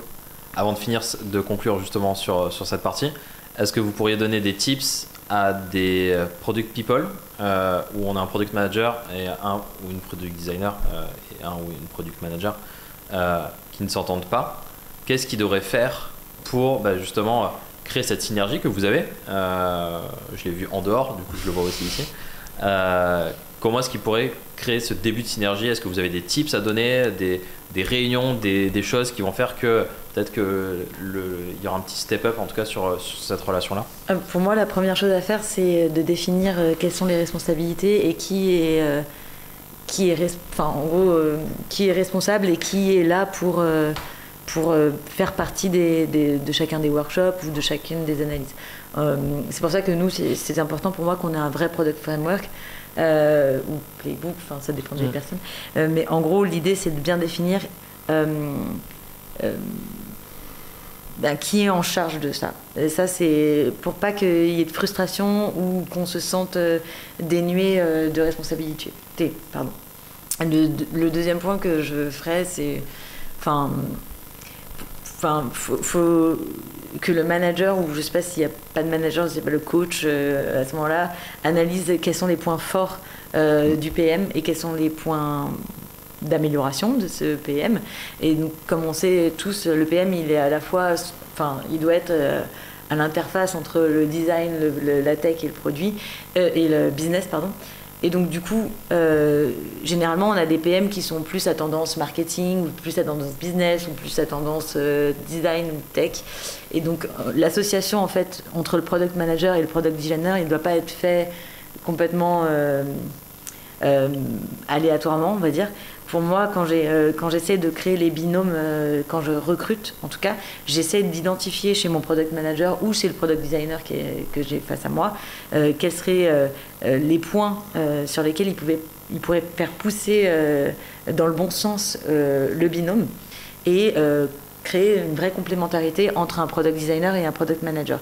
Donc, je pense à un de mes PM, par exemple, qui est très très fort en analytics, qui est très très fort en tech aussi, mais qui a, on va dire, qui est beaucoup moins UX, UI, on va dire. Ça balance. Pardon ? Ça balance, hein, là. Non, j'ai rien dit, je ne sais pas qui c'est. Et du coup, cette personne-là, on va l'associer avec un product designer qui a plus tendance à insister sur l'UX et à bien rentrer en profondeur dans l'aspect UX-UI, enfin surtout l'UX à ce moment-là, parce que c'est quelque chose pour lequel il n'est pas du tout sensible, ou il ou elle. Et du coup en fait, quand on sélectionne ou on recrute cette personne, il est important de bien déceler quels atouts ou quels points forts pourraient être contrebalancés dans le binôme. Après, ça, c'est mon tips de manager, en tout cas. Moi je dirais qu'il faut mettre aussi de l'eau dans son vin, parce qu'après tout dépend les deux personnes qui s'entendent pas, si c'est vraiment professionnellement ou si c'est du caractère. Après faut être team player aussi. Si c'est une personne qui est là avant nous ou après nous mais qui est très compétente dans ce qu'elle fait, il faut aussi réussir à trouver un juste milieu. Certes, il peut y avoir des choses qui nous plaisent pas, mais essayer d'en discuter au maximum pour pas que ça influe sur la vie du couple, on va dire. Pour l'instant ça m'est pas vraiment arrivé, mais je pense que c'est aussi important. C'est pas juste arriver avec ses idées, dire c'est comme ça que ça va se passer et puis en fait tu m'écoutes. Il faut que les deux soient raccord. Mais bon, ça c'est surtout de la discussion qu'il faut avoir. C'est pour ça que je disais tout à l'heure, le côté chacun bosse dans son coin, ça marche. En tout cas chez nous ça marcherait pas, et il y a besoin vraiment d'échanger beaucoup. Des fois on n'est pas d'accord, mais ça fait partie du boulot. Mais ouais, je pense que ça c'est surtout team player, quoi. C'est important. Et on me dit dans le chat, manger des crêpes, c'est la solution à toute entreprise. Voilà. Très bien. Un breton sûrement. Avec vos emplois du temps, est-ce que vous avez le temps de faire de la veille sur le produit de manière générale ? On est obligé, enfin moi je suis obligée en tant que CPO de faire de la veille sur le produit. Déjà sur l'univers concurrentiel et pour savoir comment on va se positionner. Surtout qu'en plus on est en train de développer un SaaS qui n'était pas du tout de notre cœur de métier juste avant, donc on est obligé de comprendre l'univers et le marché des asset managers, des néobanques qui n'étaient pas nécessairement en fait ce qu'on faisait avant. Donc oui, je suis obligée de le faire et je me laisse quoi qu'il arrive du temps pour le faire. Ok. J'en faisais beaucoup, maintenant c'est quand même un peu moins, mais on va dire que vu que je suis dans d'autres communautés aussi de personnes qui bossent dans le produit, enfin designers, développeurs, c'est vrai qu'on se partage souvent des choses qui sortent. Donc c'est comme ça qu'on va dire que la veille est faite, mais j'ai pas, comme on disait tout à l'heure, on n'a pas ouvert TikTok, alors que pourtant c'est la première app utilisée au monde, donc bon, il y a des choses qu'on loupe. Après, c'est là où je vais faire plus de veille, c'est plus sur des choses vraiment qui m'intéressent. Donc, par exemple, en ce moment, je suis beaucoup sur tout ce qui est, depuis quelques années déjà, sur tout ce qui est crypto, tout ce qui est finance décentralisée. Il y a plein de choses qui se lancent et en fait, c'est des produits à part entière. Et c'est vrai qu'une fois que je mets le nez dedans, déjà, vu que ça m'intéresse, de se rendre compte comment ils ont résolu certains problèmes, comment ça fonctionne. Et puis, je vois ce prisme un peu plus UX de, ok, il y a des trucs hyper complexes et ça arrive à fonctionner. Puis d'autres fois, c'est hyper complexe et personne ne comprend rien. Donc, on va dire que c'est plus cette veille-là que je vais faire. Et bien justement, nous on a créé une petite rubrique qui nous permet de voir en 5 minutes ce qui s'est passé sur le mois précédent. Et donc, c'est le Rewind Produit. Hello la communauté produit. Ce mercredi, le Rewind donne la part belle aux cookies, à la location, à la recommandation, aux testeurs, aux nouveaux animaux de compagnie, à l'accessibilité et à quelques infos insolites. C'est tout beau, tout chaud et rien que pour vous. Attention en régie, le Rewind saison 2 épisode 8, action! Vous prendrez bien un cookie ou pas? C'est ce que propose Google avec un nouveau bouton qui permet de rejeter tous les cookies d'un seul coup. Jusqu'à présent, les utilisateurs devaient décocher les cookies un à un, rendant l'expérience très frustrante pour n'importe quel utilisateur. Les Français sont les premiers chanceux à profiter de ce nouveau système de rejet, mais l'implémentation est d'ores et déjà annoncée pour le reste de l'Europe. Alors un peu de patience, on y est presque.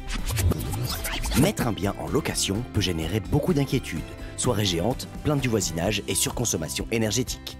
Minute propose un service pour garder un œil sur votre bien, et cela à distance et dans le respect de la vie privée des locataires. Tout repose sur un capteur intelligent qui surveille le niveau de bruit, l'occupation, les mouvements et la température. En cas de problème, vous et votre locataire êtes contactés, et si rien ne change, un agent est envoyé sur place. En ciblant les loueurs des grandes plateformes comme Airbnb, le marché a de quoi séduire, et au moins avec ça, on sera enfin sûr qu'il y aura du Wi-Fi. Dans le produit, faire et défaire, c'est toujours faire. Rappelez-vous, il y a quelques années, Netflix abandonnait son système de notation à 5 étoiles au profit du désormais célèbre et néanmoins basique système à 2 pouces. Ironie de l'histoire, et sous couvert d'améliorer son algorithme de recommandation, Netflix va prochainement introduire un double thumb up à décerner à vos contenus préférés uniquement. Et 2022 est une année compliquée dans le secteur. Avec une concurrence toujours plus accrue et suite à la première perte d'abonnés de son histoire, Netflix envisage même d'ouvrir la boîte de Pandore, à savoir introduire de la publicité en échange de tarifs plus agressifs. Abonnés, vous êtes prévenus. On continue avec les vieux adages appliqués à l'innovation, avec le fameux « mieux vaut tard que jamais ». Et si je vous disais qu'un jeu vidéo venait d'introduire de nouvelles fonctionnalités visant à améliorer l'accessibilité? Rien de surprenant. Et si je vous disais maintenant que ce jeu est une référence du FPS, sorti il y a bientôt 26 ans? Et oui, une des dernières mises à jour de Quake joue la carte de l'accessibilité en intégrant des options pour augmenter les contrastes, utiliser une police de caractère plus lisible ou encore vocaliser les messages entrants et sortants du chat. Comme quoi, tant qu'il y a des utilisateurs, il y a des améliorations à faire. Restons dans le monde du jeu vidéo et une info qui nous parvient d'Activision Blizzard. Le géant du jeu vidéo a en effet décidé d'internaliser pas moins de 1100 testeurs et QA, jusque-là en contrat temporaire. Merveilleuse nouvelle pour la profession et pour révéler la criticité accrue de la qualité dans le monde du logiciel.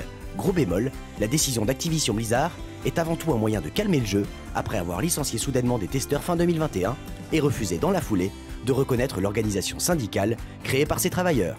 Comme quoi, la qualité et la paix sociale ont peut-être un prix. Après avoir transformé une grande partie de la population mondiale en chasseurs de Pokémon accros à leur smartphone, le studio américain Niantic remet ça avec Peridot. Dans Peridot, fini la capture de Pikachu, Roucoule et autres Dracofeu. Cette fois-ci, il faudra prendre soin de votre Dot, une créature virtuelle qui vivra dans notre monde réel via la réalité augmentée. De quoi s'attacher à ce Tamagotchi version 2022 en attendant que les géants de la tech sortent leurs lunettes et autres casques pour nous plonger encore un peu plus dans le métavers. Snapchat, plus connu pour ses filtres en tout genre célèbres auprès de la génération Z, met aujourd'hui sa technologie au service de l'accessibilité. La société américaine vient ainsi de lancer un outil original baptisé ASL Alphabet. Grâce à la réalité augmentée et au suivi des mains, tout un chacun peut s'initier de façon ludique à la langue des signes. Avec cette nouvelle fonctionnalité, fruit de la collaboration avec une start-up, Snapchat souhaite frapper fort et agir pour bâtir une communauté inclusive. Disponible uniquement en langue des signes américaine, d'autres déclinaisons pourraient bientôt voir le jour. Et ça, c'est un beau geste. L'eye tracking a toujours été considéré comme une technologie de pointe. Et si on vous disait qu'aujourd'hui, cela est à la portée de votre smartphone et vous permet de le contrôler avec le regard? En utilisant les caméras des derniers smartphones en vogue et un algorithme de prévision du regard, l'université de Carnegie parvient à suivre nos yeux avec précision. Et pour ce qui est de la sélection des éléments à l'écran, il suffira de bouger son téléphone dans un sens ou un autre. Une bien belle avancée en matière d'accessibilité. Et à propos de regard, regarde-moi dans les yeux pourrait résumer la dernière fonctionnalité apportée via une mise à jour de Windows 11. Une fois activée, une intelligence artificielle donnera l'illusion que l'interlocuteur regarde son auditoire directement dans les yeux durant une vidéoconférence. Et si vous pensiez l'utiliser, nous avons un conseil pour vous, ne le faites pas. À moins que vous ne souhaitiez avoir le regard aussi joyeux et naturel qu'une personne qui décoche un à un les cookies d'une bannière Google ou ressembler à un androïde d'une mauvaise série de science-fiction. Attention, je vous ai à l'œil. Et on termine avec l'info what the fuck. Que feriez-vous pour avoir plein de vues sur une vidéo? Vous ne savez pas? Trevor Jacob a crashé un avion, tout simplement.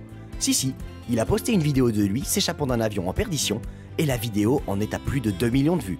Problème, après enquête, la FFA s'est rendu compte que le comportement du pilote ne correspondait pas à une situation d'urgence. Ce moment de gloire lui a coûté sa licence de pilote. Alors est-ce que ça en valait la peine? À vous de juger. Le rewind du mois de mai, c'est terminé. Réagissez dans le chat et partagez vos infos préférées. On vous donne rendez-vous le 1er juin pour un nouveau Rewind estival. Et d'ici là, stay tuned. Et du coup, encore un rewind produit réussi. On voit qu'il y a pas mal de fans et de Quake. Donc là, on voit les nostalgies. Les vieux. Et même ceux pour Peridot, donc par rapport au Tamagotchi. Je sais pas si vous avez déjà eu un Tamagotchi. Moi j'en ai eu un, oui. Mais j'étais toute petite. Hein. Mais j'adorais les. Ouais, j'étais très attachée à mon Tamagotchi. Après, en avoir un virtuel à côté de soi, ça fait. Ouais, comme un Pokémon en fait, finalement. Ouais, c'est un peu bizarre. Mais oui, c'est. Ce serait fou, hein. C'est fou, ouais. T'as jamais eu de Tamagotchi? Jamais. Mais non. Alors, je pense que je suis passé à côté. Non. T'étais sur une autre planète, peut-être, à ce moment-là. Ça marchait Non, pas. il jouait déjà à d'autres jeux vidéo, je pense. À Quake à ce moment. Ouais, Donc fan de Quake? Ouais, beaucoup. Ok, trop cool. Bah, en tout cas, on espère voir justement bientôt tout ce qui va se passer avec du côté de Niantic, donc fan aussi de Pokémon par ici. Et donc on va voir ce que ça donnera. Sans transition, on va lancer le saviez-vous.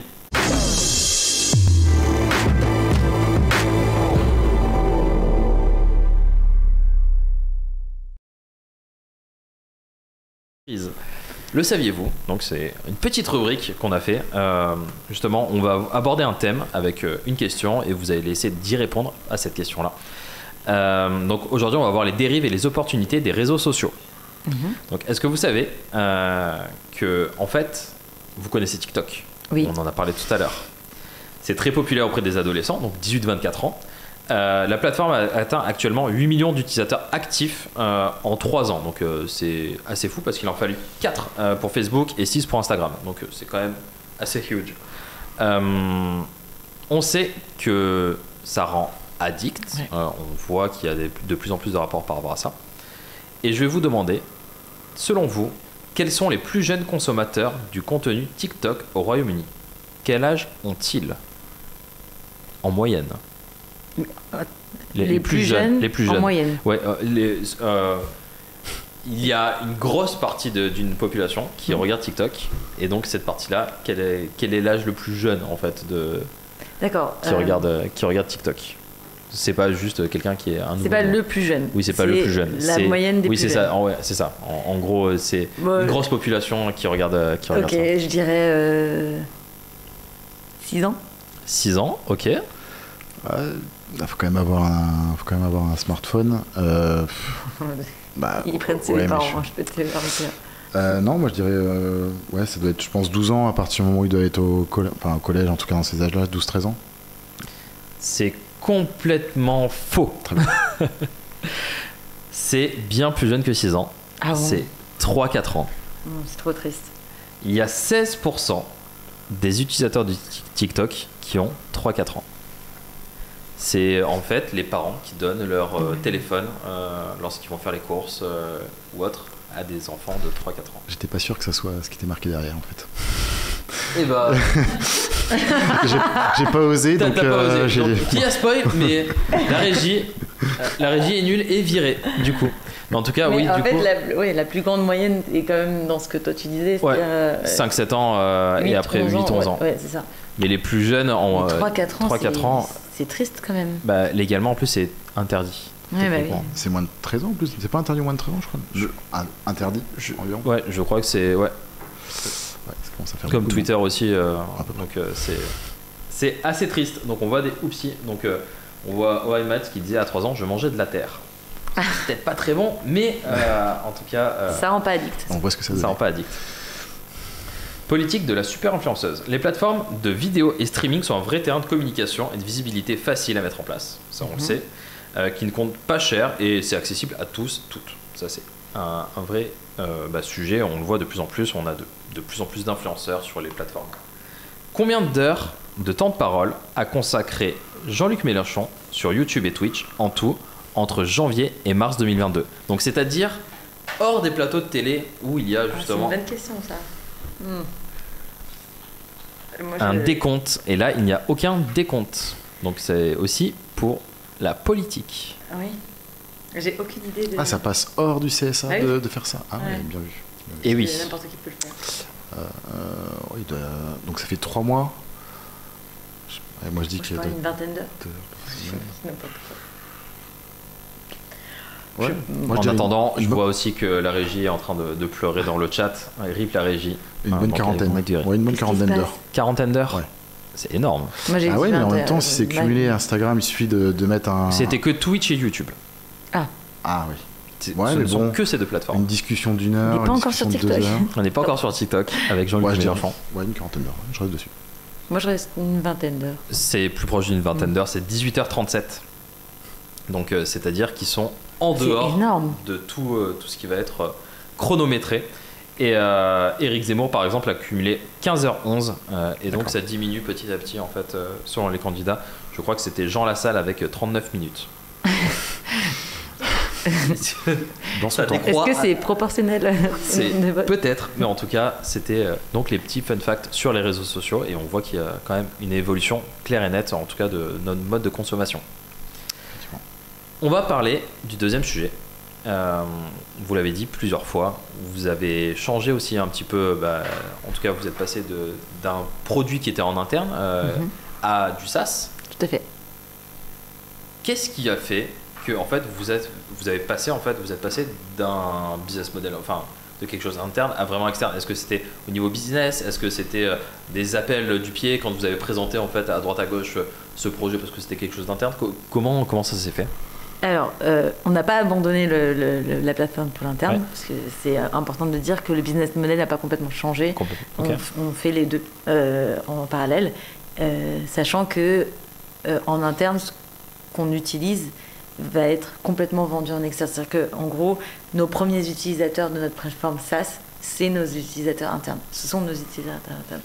Ce qui a fait ça, entre autres, c'est l'arrivée du Covid, pour le coup. Ok.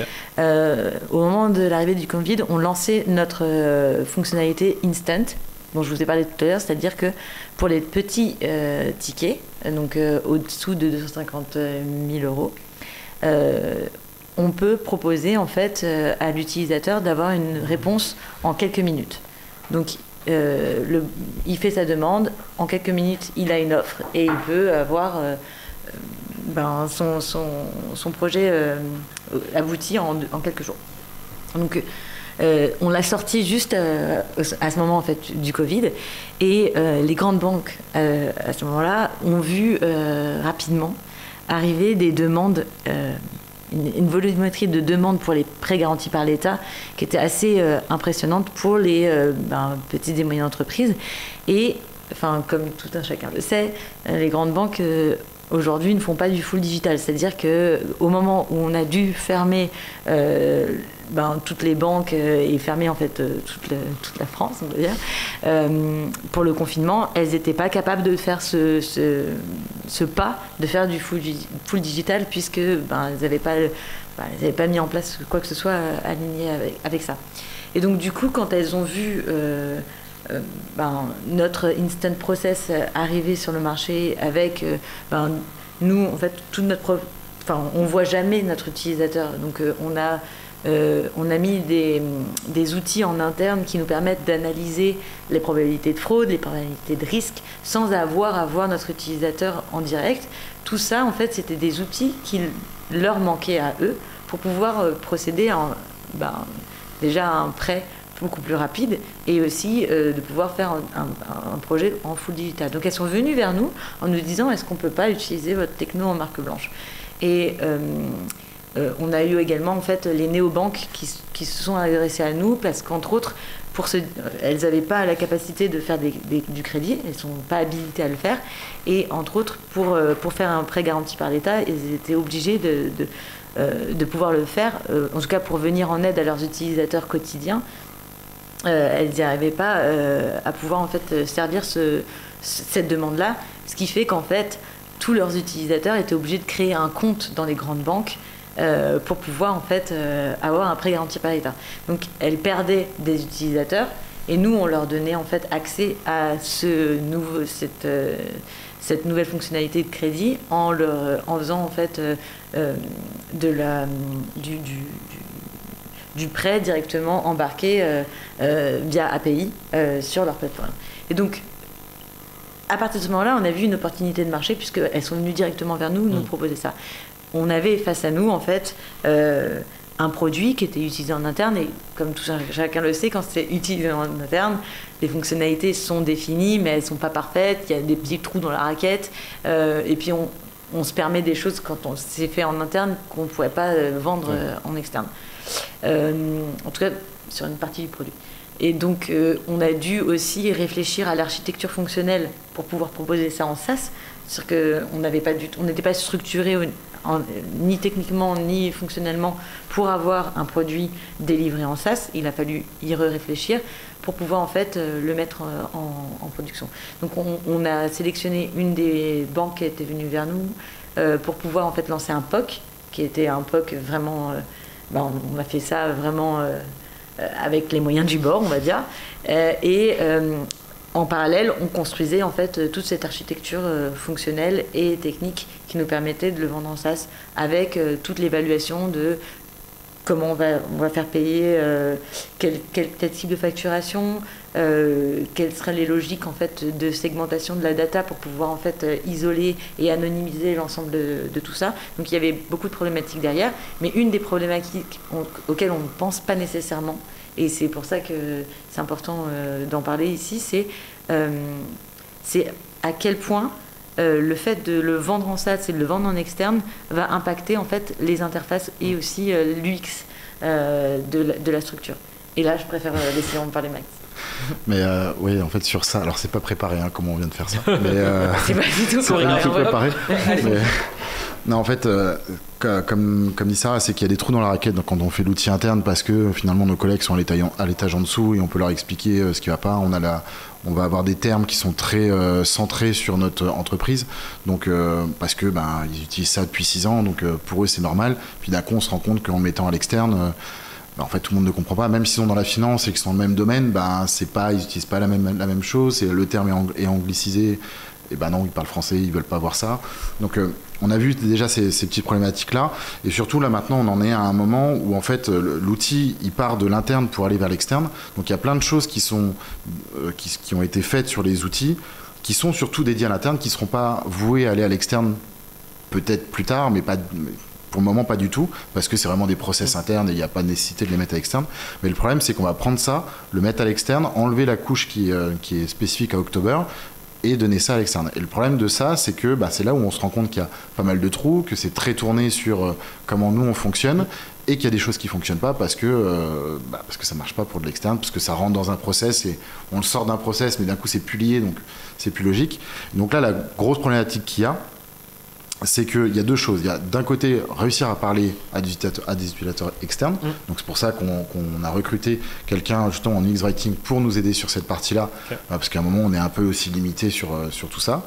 Et l'autre point, c'est de réussir à faire passer, en gros ce que je disais, l'outil qui est fait d'abord pour l'interne vers l'externe. Maintenant l'idée c'est d'abord le penser pour l'externe, pour après rajouter réellement la couche interne. Donc c'est un peu, je sais pas si c'est très très clair comment je l'explique, mais c'est vraiment se dire, on a une base vraiment qui est commune aux deux, qui fonctionne dans tous les cas sans problème, et maintenant on peut l'intégrer à October et là rajouter notre couche qui est bien à nous, bien spécifique pour nos process et pour les process de... Sachant qu'on essaye d'avoir le moins possible de spécifiques pour qu'on puisse développer un maximum de fonctionnalités vendables en interne comme en externe. Du coup, vous êtes votre propre client finalement. C'est ça. Oui, tout à fait. Okay. Mais là, c'est un des gros enjeux de réussir à faire cette bascule qui va être vraiment importante, que ce soit juste d'un point de vue design, mais aussi technique, pour être sûr de s'en sortir et que s'il y a un troisième client qui arrive, un quatrième ou un nouveau module qu'on veut faire, être sûr qu'en fait on peut le shipper, on va dire, plutôt facilement pour l'externe et pas se dire ah ouais on a fait plein de trucs pour October dessus, maintenant il faut l'enlever alors qu'il y a des dépendances partout. C'est pas cette idée-là qu'il faut... Et l'idée c'était vraiment de construire un produit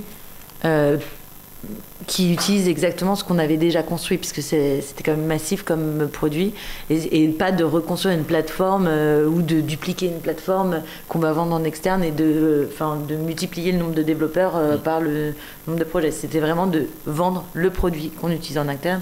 Donc c'est ce que tu disais, on est notre propre client, notre premier client en fait. Et du coup, par rapport à la priorisation, est-ce qu'il n'y a pas de la frustration, parce que c'est quand même votre produit, c'est chez vous, ça vient de vous. Et finalement, est-ce que vous priorisez vous au top Est-ce que justement, avec des méthodes, tu parlais tout à l'heure de RICE, donc finalement, ce qui fait que chaque client, après, ça dépend potentiellement du nombre de personnes impactées. Donc s'il n'y a que October, finalement, c'est dépriorisé. Donc est-ce qu'il n'y a pas de la frustration? Comment est-ce que vous gérez tout ça? Tu le résumes très très bien. C'est exactement ça. C'est quand on utilise le RISE, donc avec les 2 business units d'October en tête, donc que ce soit October Connect, c'est-à-dire la vision de je vends en SaaS, et la vision d'October classique qui fait du prêt. J'essaie de ne pas avoir les mots en anglais, c'est très dur pour moi. Mais tu peux donner aussi certains mots en anglais, t'inquiète. Non, mais on est sur Twitch. On n'a pas de problème. Et donc du coup, il faut avoir les 2 en tête. Donc quand on a positionné notre RISE, donc le R comme le I, on avait des poids pour les 2 business units. Donc en gros, les fonctionnalités qui pouvaient toucher les 2, elles avaient un poids de plus en plus fort, en tout cas en business value, et ça permettait en gros de prioriser celles qui étaient configurées pour l'ensemble des 2 business units. C'est sûr que ça va générer de la frustration, et ça tu l'as très bien noté, mais je pense que tout le monde est conscient en interne que October Connect, qui est donc la vente en SaaS, va donner un nouveau souffle à October, et que ça va nous permettre en fait d'aller encore plus loin. Et ils sont d'autant plus conscients aujourd'hui que tous les feedbacks qu'on va nous donner et tous les nouvelles idées que eux ont détectées, ou potentiellement les problématiques qu'ils rencontrent aujourd'hui vont être utilisées en fait en externe également. Donc ce sont nos premiers, c'est vraiment nos early adopters en fait en interne, et y avoir accès en fait en permanence, parce qu'on peut aller leur poser des questions, comprendre leur raisonnement. Ils sont juste en bas, comme tu disais, ou sont juste à une visio de nous. Ça nous permet en fait de détecter des problèmes beaucoup plus rapidement que si on devait aller faire de la user research en extérieur. Et donc en gros ils en sont bien conscients. Et ils sont bien conscients qu'ils apportent également de la valeur pour le produit October Connect, tout autant que pour le produit October Lending classique qui utilise cette techno, entre autres. Mais je ne sais pas si j'ai répondu à ta question. Oui, très bien. Justement, on a Todoopsy qui demande combien de temps vous estimez pour faire cette bascule correctement? Ça dépend de comment tu es architecturé en interne, je ne sais pas. Ça dépend de ce que tu veux vendre, ça dépend de ton analyse de marché. Nous, on a mis, pour être honnête, à partir du moment où on a établi l'idée de se lancer et jusqu'au moment où on a lancé vraiment le premier client, ne parlons pas du POC en question, je pense qu'on a mis à peu près 1 an. Et c'est encore en cours. La bascule est encore en cours, surtout sur la partie design et sur l'UX writing et sur, je pense aussi techniquement, tout n'est pas encore fini. Mais en fait, ça vient petit à petit, parce que justement, comme elle disait, c'est un gros produit aussi. Il y a beaucoup de legacy, que ce soit design, technique. Donc, il y a un moment, faut migrer un petit peu tout ça, réussir aussi à poser cette structure on pense d'abord externe pour après rajouter la couche interne, sachant qu'il y a quand même des trucs qui existent déjà. Donc, on va pas se dire, on refait tout juste pour que ça fonctionne de cette manière. Donc, c'est plus toutes les nouvelles features qui font ça. Et petit à petit, dès qu'il y a un bout de feature qui apparaît dans une qui existait déjà, allez, essayons de retravailler un peu le tout, de faire un peu cette mise à jour pour que ça passe dans ce sens-là. Mais ça demande un gros travail, une grosse doc, et bien réfléchir, justement, prendre ce recul un petit peu, ce pas de recul pour voir qu'est-ce qu'on doit faire. Tout ça. En tout cas, il faut définir le MVP de ce que tu veux sortir. Et nous, ce qui a été le plus complexe, c'était la ségrégation de la data pour que ça puisse être utilisé en extérieur de manière complètement anonymisée, et qu'on ait en interne en gros qu'on soit compliant avec comment on dit compliant en français? C'est pas grave. Compliant avec les organismes financiers qui nous prenaient en fait en face de nous. Et quand vous passez d'un produit interne à externe, presque marque blanche, SaaS, au niveau UX, potentiellement il n'y avait pas de design system, donc c'est-à-dire créer un design system. Comment ça s'est passé Pareil, c'est ce que je disais sur le legacy. Après, en fait, ça s'est fait aussi petit à petit. C'est qu'il y en a beaucoup qui évangélisent ça en disant voilà, vous êtes 3, vous pouvez y aller. Ou c'est des grosses teams, ils disent regardez, c'est génial, on a fait 6 mois pour le faire. Mais en fait, il y a 4 personnes qui sont dédiées à temps plein et ça fonctionne. Bon, d'autres où c'est pas dédié à temps plein, mais il y a peut-être moins de grosses features. un des problèmes peut-être là j'ai vraiment parlé sur la partie design, c'est au moment où je suis arrivé, c'est qu'il y avait déjà un peu une révolution qui était en train d'être faite au sein d'October, justement sur la mise en place du produit, mettre en place des nouvelles features. En plus derrière ça, mettre le design system en place. En fait, du coup, il y a un moment, il faut aussi prioriser. C'est là où il fallait se dire, on veut quand même avancer sur des features, donc on fait un peu le design system aussi en parallèle. Et il y avait un gros legacy. On parle vraiment tout souvent de legacy technique, mais il y a aussi un gros legacy design. Il y a eu plusieurs couches de design.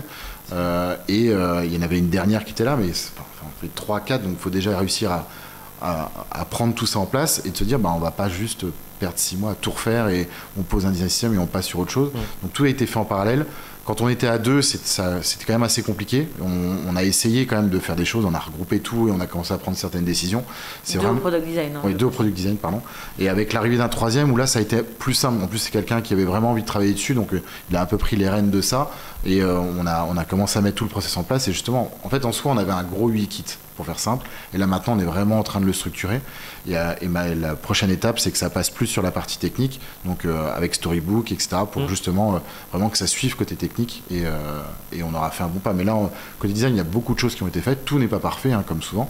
Mais en tout cas, on a bien avancé sur cette partie. Donc, et c'est long. Ça a été un long travail. Ouais, mais si je peux ajouter, il y a quelqu'un qui disait tout à l'heure, c'est sympa d'être PM full stack parce qu'il y a un petit côté entrepreneurial. En fait, nous, on est tout le temps dans le côté entrepreneurial parce qu'en gros, il y a énormément de chantiers en même temps. Donc, que ce soit le chantier justement sur l'évolution d'un produit vers de l'externe ou la création de nouveaux sujets qui sont extrêmement compliqués et denses à défricher ou tout ce qui est design system, mise en place. On fait tout de front et on arrive à jongler entre les priorités pour pouvoir en fait faire quelque chose qui délivre un maximum de business value. Mais oui, c'est vrai que c'est difficile. Et est-ce que vous avez des petits tips pour des personnes qui ont des produits en interne pour pouvoir l'externaliser? Est-ce qu'il y a déjà des premiers signes avant-coureurs où on se dit ok, mais en fait là il faudrait peut-être penser à faire un vrai produit, à le vendre à l'externe? En fait, c'est surtout sur des produits qui typiquement c'est des business qui sont uniquement dédiés au métier. Donc je pense qu'il y a beaucoup de boîtes qui ont fait à peu près la même chose. Je pense à Penny Lane, par exemple, qui a commencé par avoir ses propres comptables et puis qui progressivement est passé en logiciel de comptabilité complètement vendu en SaaS. C'est pareil, en fait, dès qu'on a une logique qui s'adresse à un métier et qui défriche en fait un monde qui est un peu poussiéreux potentiellement, je pense qu'il faut y penser rapidement parce que on détient en fait de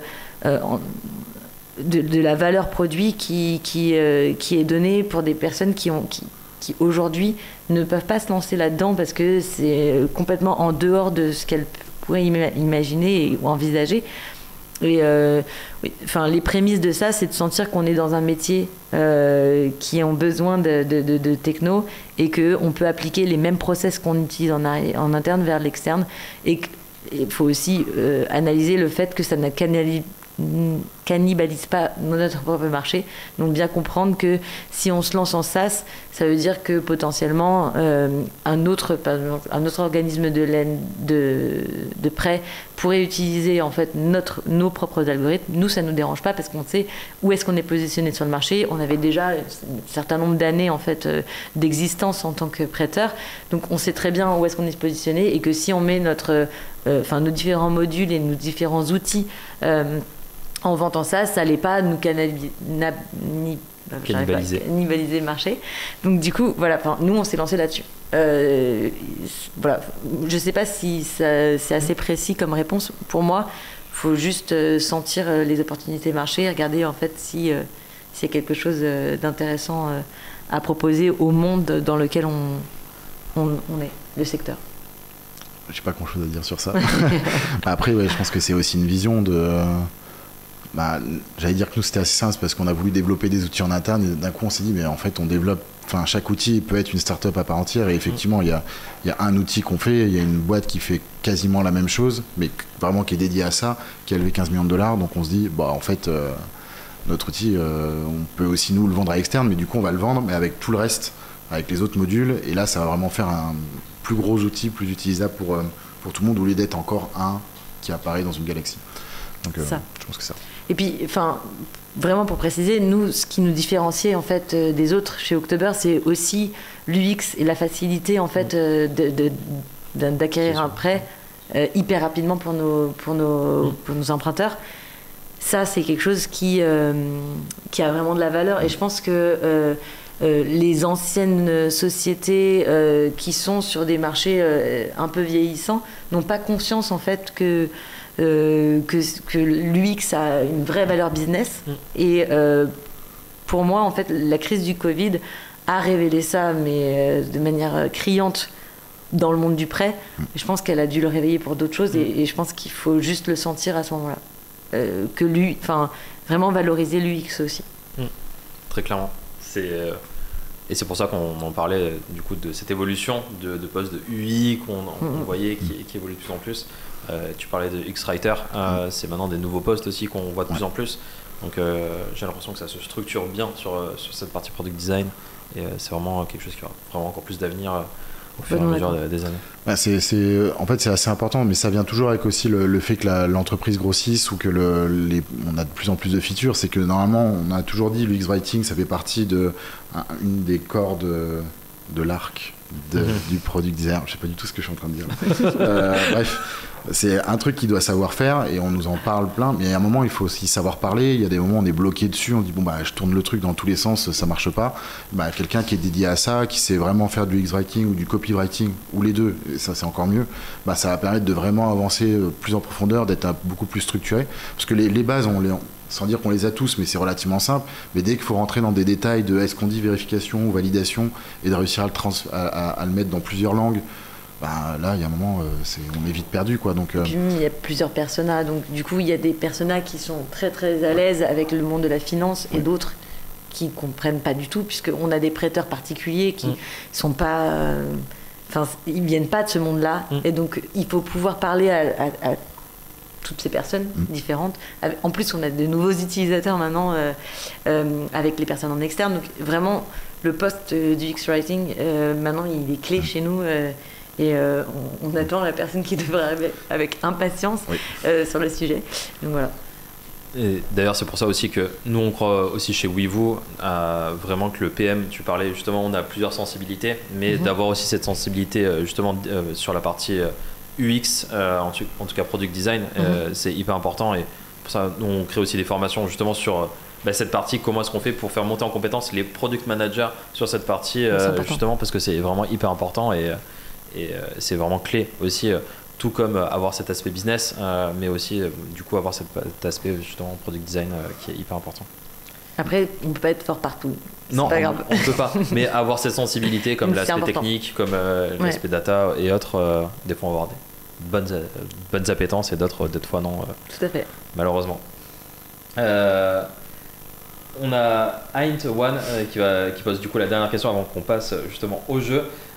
Est-ce que demain, vous pensez qu'on aura des rôles plus à cheval, comme des design engineers, pour mieux coller aux sensibilités de chacun?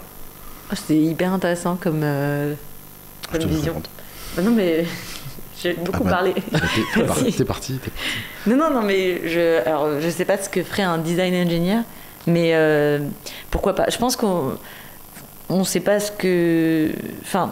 Je pense que plus une boîte va grandir en maturité, plus on aura besoin de profils très pointus sur certains sujets. Donc, qu'il y ait des espèces de mix comme ça, ça peut être intéressant. Après, il ne faut pas partir dans des notions... moi, j'ai un peu en aversion tous les nouveaux... terme buzz qui tout le monde a envie de devenir ce nouveau truc et personne ne sait ce qu'il y a dedans en fait.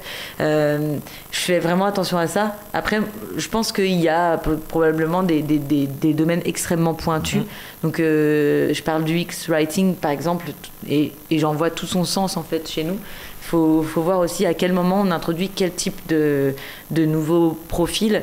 On en a besoin. Exactement. Donc nous, par exemple, on pense à très rapidement prendre un Product Marketing Manager parce que c'est quelque chose qui manque chez nous, à cheval entre le marketing et le management, Product Management. l'idée n'est pas de prendre quelqu'un juste parce que c'est un terme buzz et que tout le monde a envie de devenir ce nouveau métier, etc. C'est qu'il y a un vrai besoin en interne. Et donc, voilà, il faut savoir l'identifier et faire appel à des experts dans les domaines au moment où la boîte arrive à une forme de maturité qui nous demande ce type de process. Mais par exemple, un Product Ops, chez nous, ça ne servirait à rien du tout. Oui. Je ne dis pas que ça ne sert pas dans les autres boîtes, je dis juste que vu le format actuel, ça ne servira à rien. C'est vrai que c'est dans des boîtes qui scalent énormément très rapidement pour aider tout ça. Et je suis d'accord avec ça. Après, c'est des spécialisations. Alors, je ne sais pas exactement ce que fait un un ingénieur design. Je sais pas du tout, mais c'est comme dire, voilà, il nous faut quelqu'un qui s'occupe que du design system. Ça marchera peut-être quand on va être 5 designers, 6 designers, c'est-à-dire oui, là il y a vraiment besoin d'avoir quelqu'un dessus parce qu'on peut plus être assis dessus, ça marche plus. Mais et comme le poste du directeur, mais il faut réussir à l'identifier. Alors, au bon moment, si on peut, mais pas juste se dire parce que Spotify fait ça, on a besoin de ça, ou Facebook fait ça. Oui, mais ils ont des structures qui sont complètement différentes. Ils ont des business units où des gens travaillent juste sur un truc en particulier. Et donc, c'est ça aussi des fois où on peut vite se faire embarquer là-dedans parce que des boîtes qui commencent déjà à être un peu plus grosses vont avoir des gros départements produits, des gros départements design. Donc, je suis pas vraiment sur cette partie-là où voilà, chacun est très très spécialisé dans son truc. C'est très bien, il y a des gens qui vont adorer faire ça, quelqu'un qui va adorer faire que du design system et c'est super, mais on va pas juste prendre quelqu'un parce qu'une autre boîte a fait pareil, c'est le moment où on en a besoin, on le prendra. L'UX Writer chez nous, c'est typiquement ça, c'est parce qu'on s'est rendu compte que là ça commençait à être trop problématique, on a fait en sorte de pouvoir recruter cette personne-là parce qu'elle allait nous être utile. C'est regarder les tendances mais pas forcément les suivre, voilà. En tout cas pas à n'importe quel prix. C'est ça, oui, exactement. Coucou mon bro Flo, du coup je vois qu'il fait coucou aussi à Jordi, donc en tout cas on lui fait un petit coucou. On a des fans de Jordi, donc voilà. Jordi, c'est quelqu'un dans le chat, donc coucou. Je pense que du coup tout le monde aime Jordi. Donc est-ce que vous aimez jouer? Oui. On va faire un tout petit jeu. Du coup on va lancer l'Happy Hour.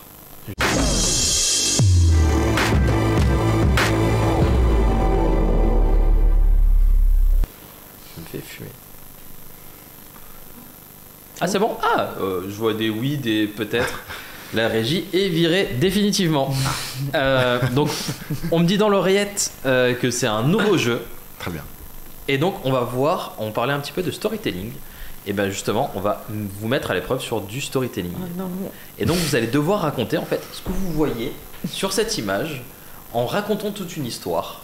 Et on va essayer d'enchaîner. Je vois à peu près. Il faut présenter le PowerPoint. Donc raconter une histoire par rapport à ce PowerPoint. Très bien. Et donc il n'y a pas de point. C'est vraiment juste du fun. Et on essaie de voir justement si vous êtes de très bons storytellers. Je précise, on n'a jamais vu le PowerPoint. C'est le but. C'est exactement le but. Et donc, Sarah.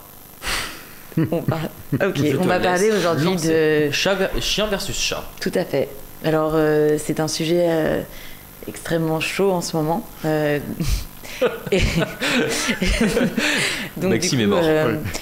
Ce qui est important, c'est de commencer par la répartition entre le nombre de chats et de chiens au sein de la France. Je ne sais pas si le graphe... Je pense que c'est ça, c'est au sein de la France. Donc, on note que on a de plus en plus de chats en France, ce qui va progressivement en fait poser un problème dans le match chien vs chien, puisque ça peut en fait contrebalancer complètement les choses. Donc on peut remarquer que pardon, excusez-moi. On peut remarquer que par exemple la balance est de plus en plus forte pour les chats en Île-de-France. Tout de même exactement la même chose dans le Grand Est, bien que dans des départements comme les Hauts-de-France, ça s'équivaut. On a 30%. Donc les matchs seront de plus en plus serrés, notamment dans le Nord. Il faut aussi noter que il y a des personnes plutôt chiens, il y a des personnes plutôt chats, et donc Potentiellement, en Île-de-France, on peut se dire que le syndrome de la femme à chat est de plus en plus important. Comme on peut le comprendre, il faut aussi se poser la question de la taille. C'est-à-dire qu'on ne va pas prendre un chat... Enfin, on peut prendre aujourd'hui un chat comme on pouvait prendre des chiens avant, puisque la taille des chats est de plus en plus importante. Et puis, sur la définition des personnes qui le prennent également, il faut se dire qu'une personne peut vouloir ressembler plutôt à des personnalités assez particulières et de prendre des petits chats. Voilà. Le coût du chat vs le coût du chien. C'est assez important parce qu'il faut comprendre que finalement, avoir un chien, c'est beaucoup plus cher, enfin presque équivalent finalement, mais je pensais que c'était beaucoup plus cher. Mais en fait non, c'est pas le cas. Donc vous pouvez prendre des chiens, n'hésitez pas, c'est tout à fait aussi peu cher qu'un chat. Donc aujourd'hui la vraie question c'est, et vous êtes plutôt chat ou chien? Il faut faire contrebalancer les choses et mieux répartir les chats en France, parce qu'aujourd'hui c'est un peu triste de voir ça. Je vous laisse avec cette question pour mieux répondre à tout ça. Ben, on peut applaudir quand même, c'est quand même... C'est très dur, c'est très dur. Je suis désolée. Ça va pas être pareil pour moi. Et Sarah, es-tu plutôt chien ou chat? Ah, moi je suis plutôt chien. Let's go. Non mais je suis plutôt chien pour une... Je trouve que les chats sont très beaux, mais ils sont trop indépendants. Et j'aime bien l'idée d'avoir quelqu'un qui m'accueille chez moi. Qui fait... Voilà, qui est tout mignon. Voilà. Et du coup, on a justement membre flow chat, team chat, on voit des team chat, c'est terrible. Non, oui, alors en fait, il faut savoir que chez October, la team chat est beaucoup plus importante. Non, ils sont tous avec leur chat. C'est terrible. Et d'ailleurs, comme le dit très bien Errorname, en résumé, chat ou chien, ce qui importe, c'est de les adopter à la SPA et de leur donner plein d'amour. C'est très vrai. Plein d'amour. Je suis complètement d'accord. Ok. Mais Maxime, ne les abandonnez pas cet été. Complètement. Nous voilà en Allemagne. Si tu veux la télé derrière toi, c'est comme tu veux. Si tu vois très bien, let's go. Donc je pense qu'on parle de la ville de Veltraise. Veltraise. On va voyager. Vas-y Maxime, voyageons avec toi. Eh bien aujourd'hui nous allons parler...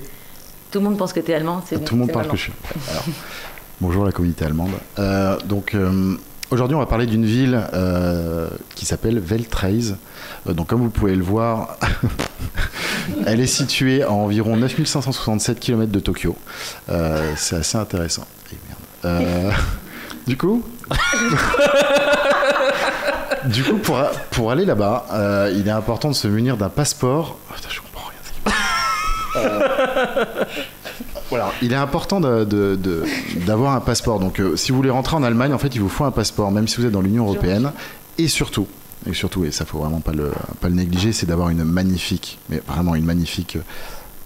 valise à roulettes de couleur rose. D'ailleurs, le code hexadécimal, si vous voulez chercher, c'est le FF017D. Et ceux qui voudront chercher sauront que c'est du rose. Et surtout, il faut être vraiment fan du coup des chiens. Et pas comme la personne qui a présenté le slide avant. C'est bien parce que c'est toute ma jeunesse, ça. Du coup, alors comme je disais, vu que c'était en Allemagne, il y a quelque chose vraiment qui fait partie de la culture allemande, qui est le claquette chaussette ou la birk chaussette. Et la birk ou la tongue chaussette, mais ça c'est quand on est un peu plus côté hawaïen, mais qui est venu en Allemagne et qui habite dans cette ville. Du coup, pour faire vraiment très local, il est important d'avoir des chaussettes Adidas, comme ça en plus c'est allemand, donc ça marche bien. Bien sûr, là c'est une image du Tour de France, donc c'est assez étonnant, parce que c'est Papy qui est là. Donc il faut savoir que le Tour de France du coup passe quand même par cette ville, puisque en fait c'est une ville qui est justement au bord du Rhin, et vu que le Tour de France passe régulièrement dans les pays étrangers pour justement promouvoir la culture, et Veltraise a payé pour et donc comme on peut le voir, donc à droite une magnifique photo du Rhin.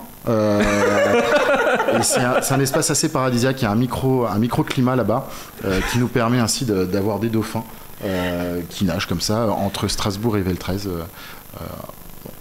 Et du coup, on peut faire un. Alors, en fait, c'est sympa. 100% des personnes qui habitent là-bas utilisent Zoom, mais c'est la version allemande. Du coup, ça marche bien. Je comprends rien. Et donc ça, c'est un de mes ancêtres, du coup, qui habitait là-bas. Mais alors lui, il préférait plutôt la moustache que la grosse barbe comme moi. Donc du coup, j'ai récupéré ça de lui. Donc là, comme vous pouvez le voir, c'est Veltrez Ier, et il a donné son nom à la ville, qui s'appelle Veltrez. Eh bien, on peut applaudir. Je comprends aucun mot d'allemand. Zurückkommen, ça veut dire revenir. Et ben voilà. C'est tout ce que je sais. Ils ont besoin de quelque chose. Ah, t'as fait de l'allemand? Oui. Wie, wenn wir zurückkommen, j'aurais dit que ça veut dire quand nous allons revenir. Mais alors le début, je ne sais pas ce que c'est Urlaub. C'est sa femme. Non, j'ai fait de l'allemand, mais je me rappelle de rien. En tout cas, on me dit que Maxime a pris le lead et vraiment que t'es trop fort. Et d'ailleurs, FF017, ils sont allés directement chercher sur Encyclopédia et du coup, c'est bien du rose. Ouais. Donc, félicitations. Merci. Il faut avoir les réflexes, c'est bien. Product jusqu'au bout. C'est ça. Et ben merci. Merci, c'était très intéressant. Merci vraiment pour d'avoir participé à ce live. Ça va, c'était pas trop stressant? Non, pas du tout. Non. Et puis, c'est très agréable de discuter de tout ça. Donc, merci à vous de nous avoir accueillis ici. On était ravis de participer. C'était un grand plaisir. Merci infiniment. Merci au chat. Merci à tout le monde d'avoir suivi. Un gros bisou aussi à Loulou qui nous regarde aussi de derrière la caméra. Merci à la régie. Merci à tout le monde. Et on se retrouve du coup pour le prochain live qui aura lieu un jour. Et donc n'hésitez pas à suivre nos réseaux sociaux sur LinkedIn tout particulièrement et Instagram. D'ailleurs vous verrez des petites dans story si je dis pas de bêtises. Tout à fait. Merci infiniment. Merci beaucoup d'avoir participé, d'avoir joué le jeu. Merci à vous. C'était pas facile. C'est vrai. C'est très dur. On finit en beauté et passez une excellente soirée et on se retrouve bientôt. Ciao tout le monde. Au revoir.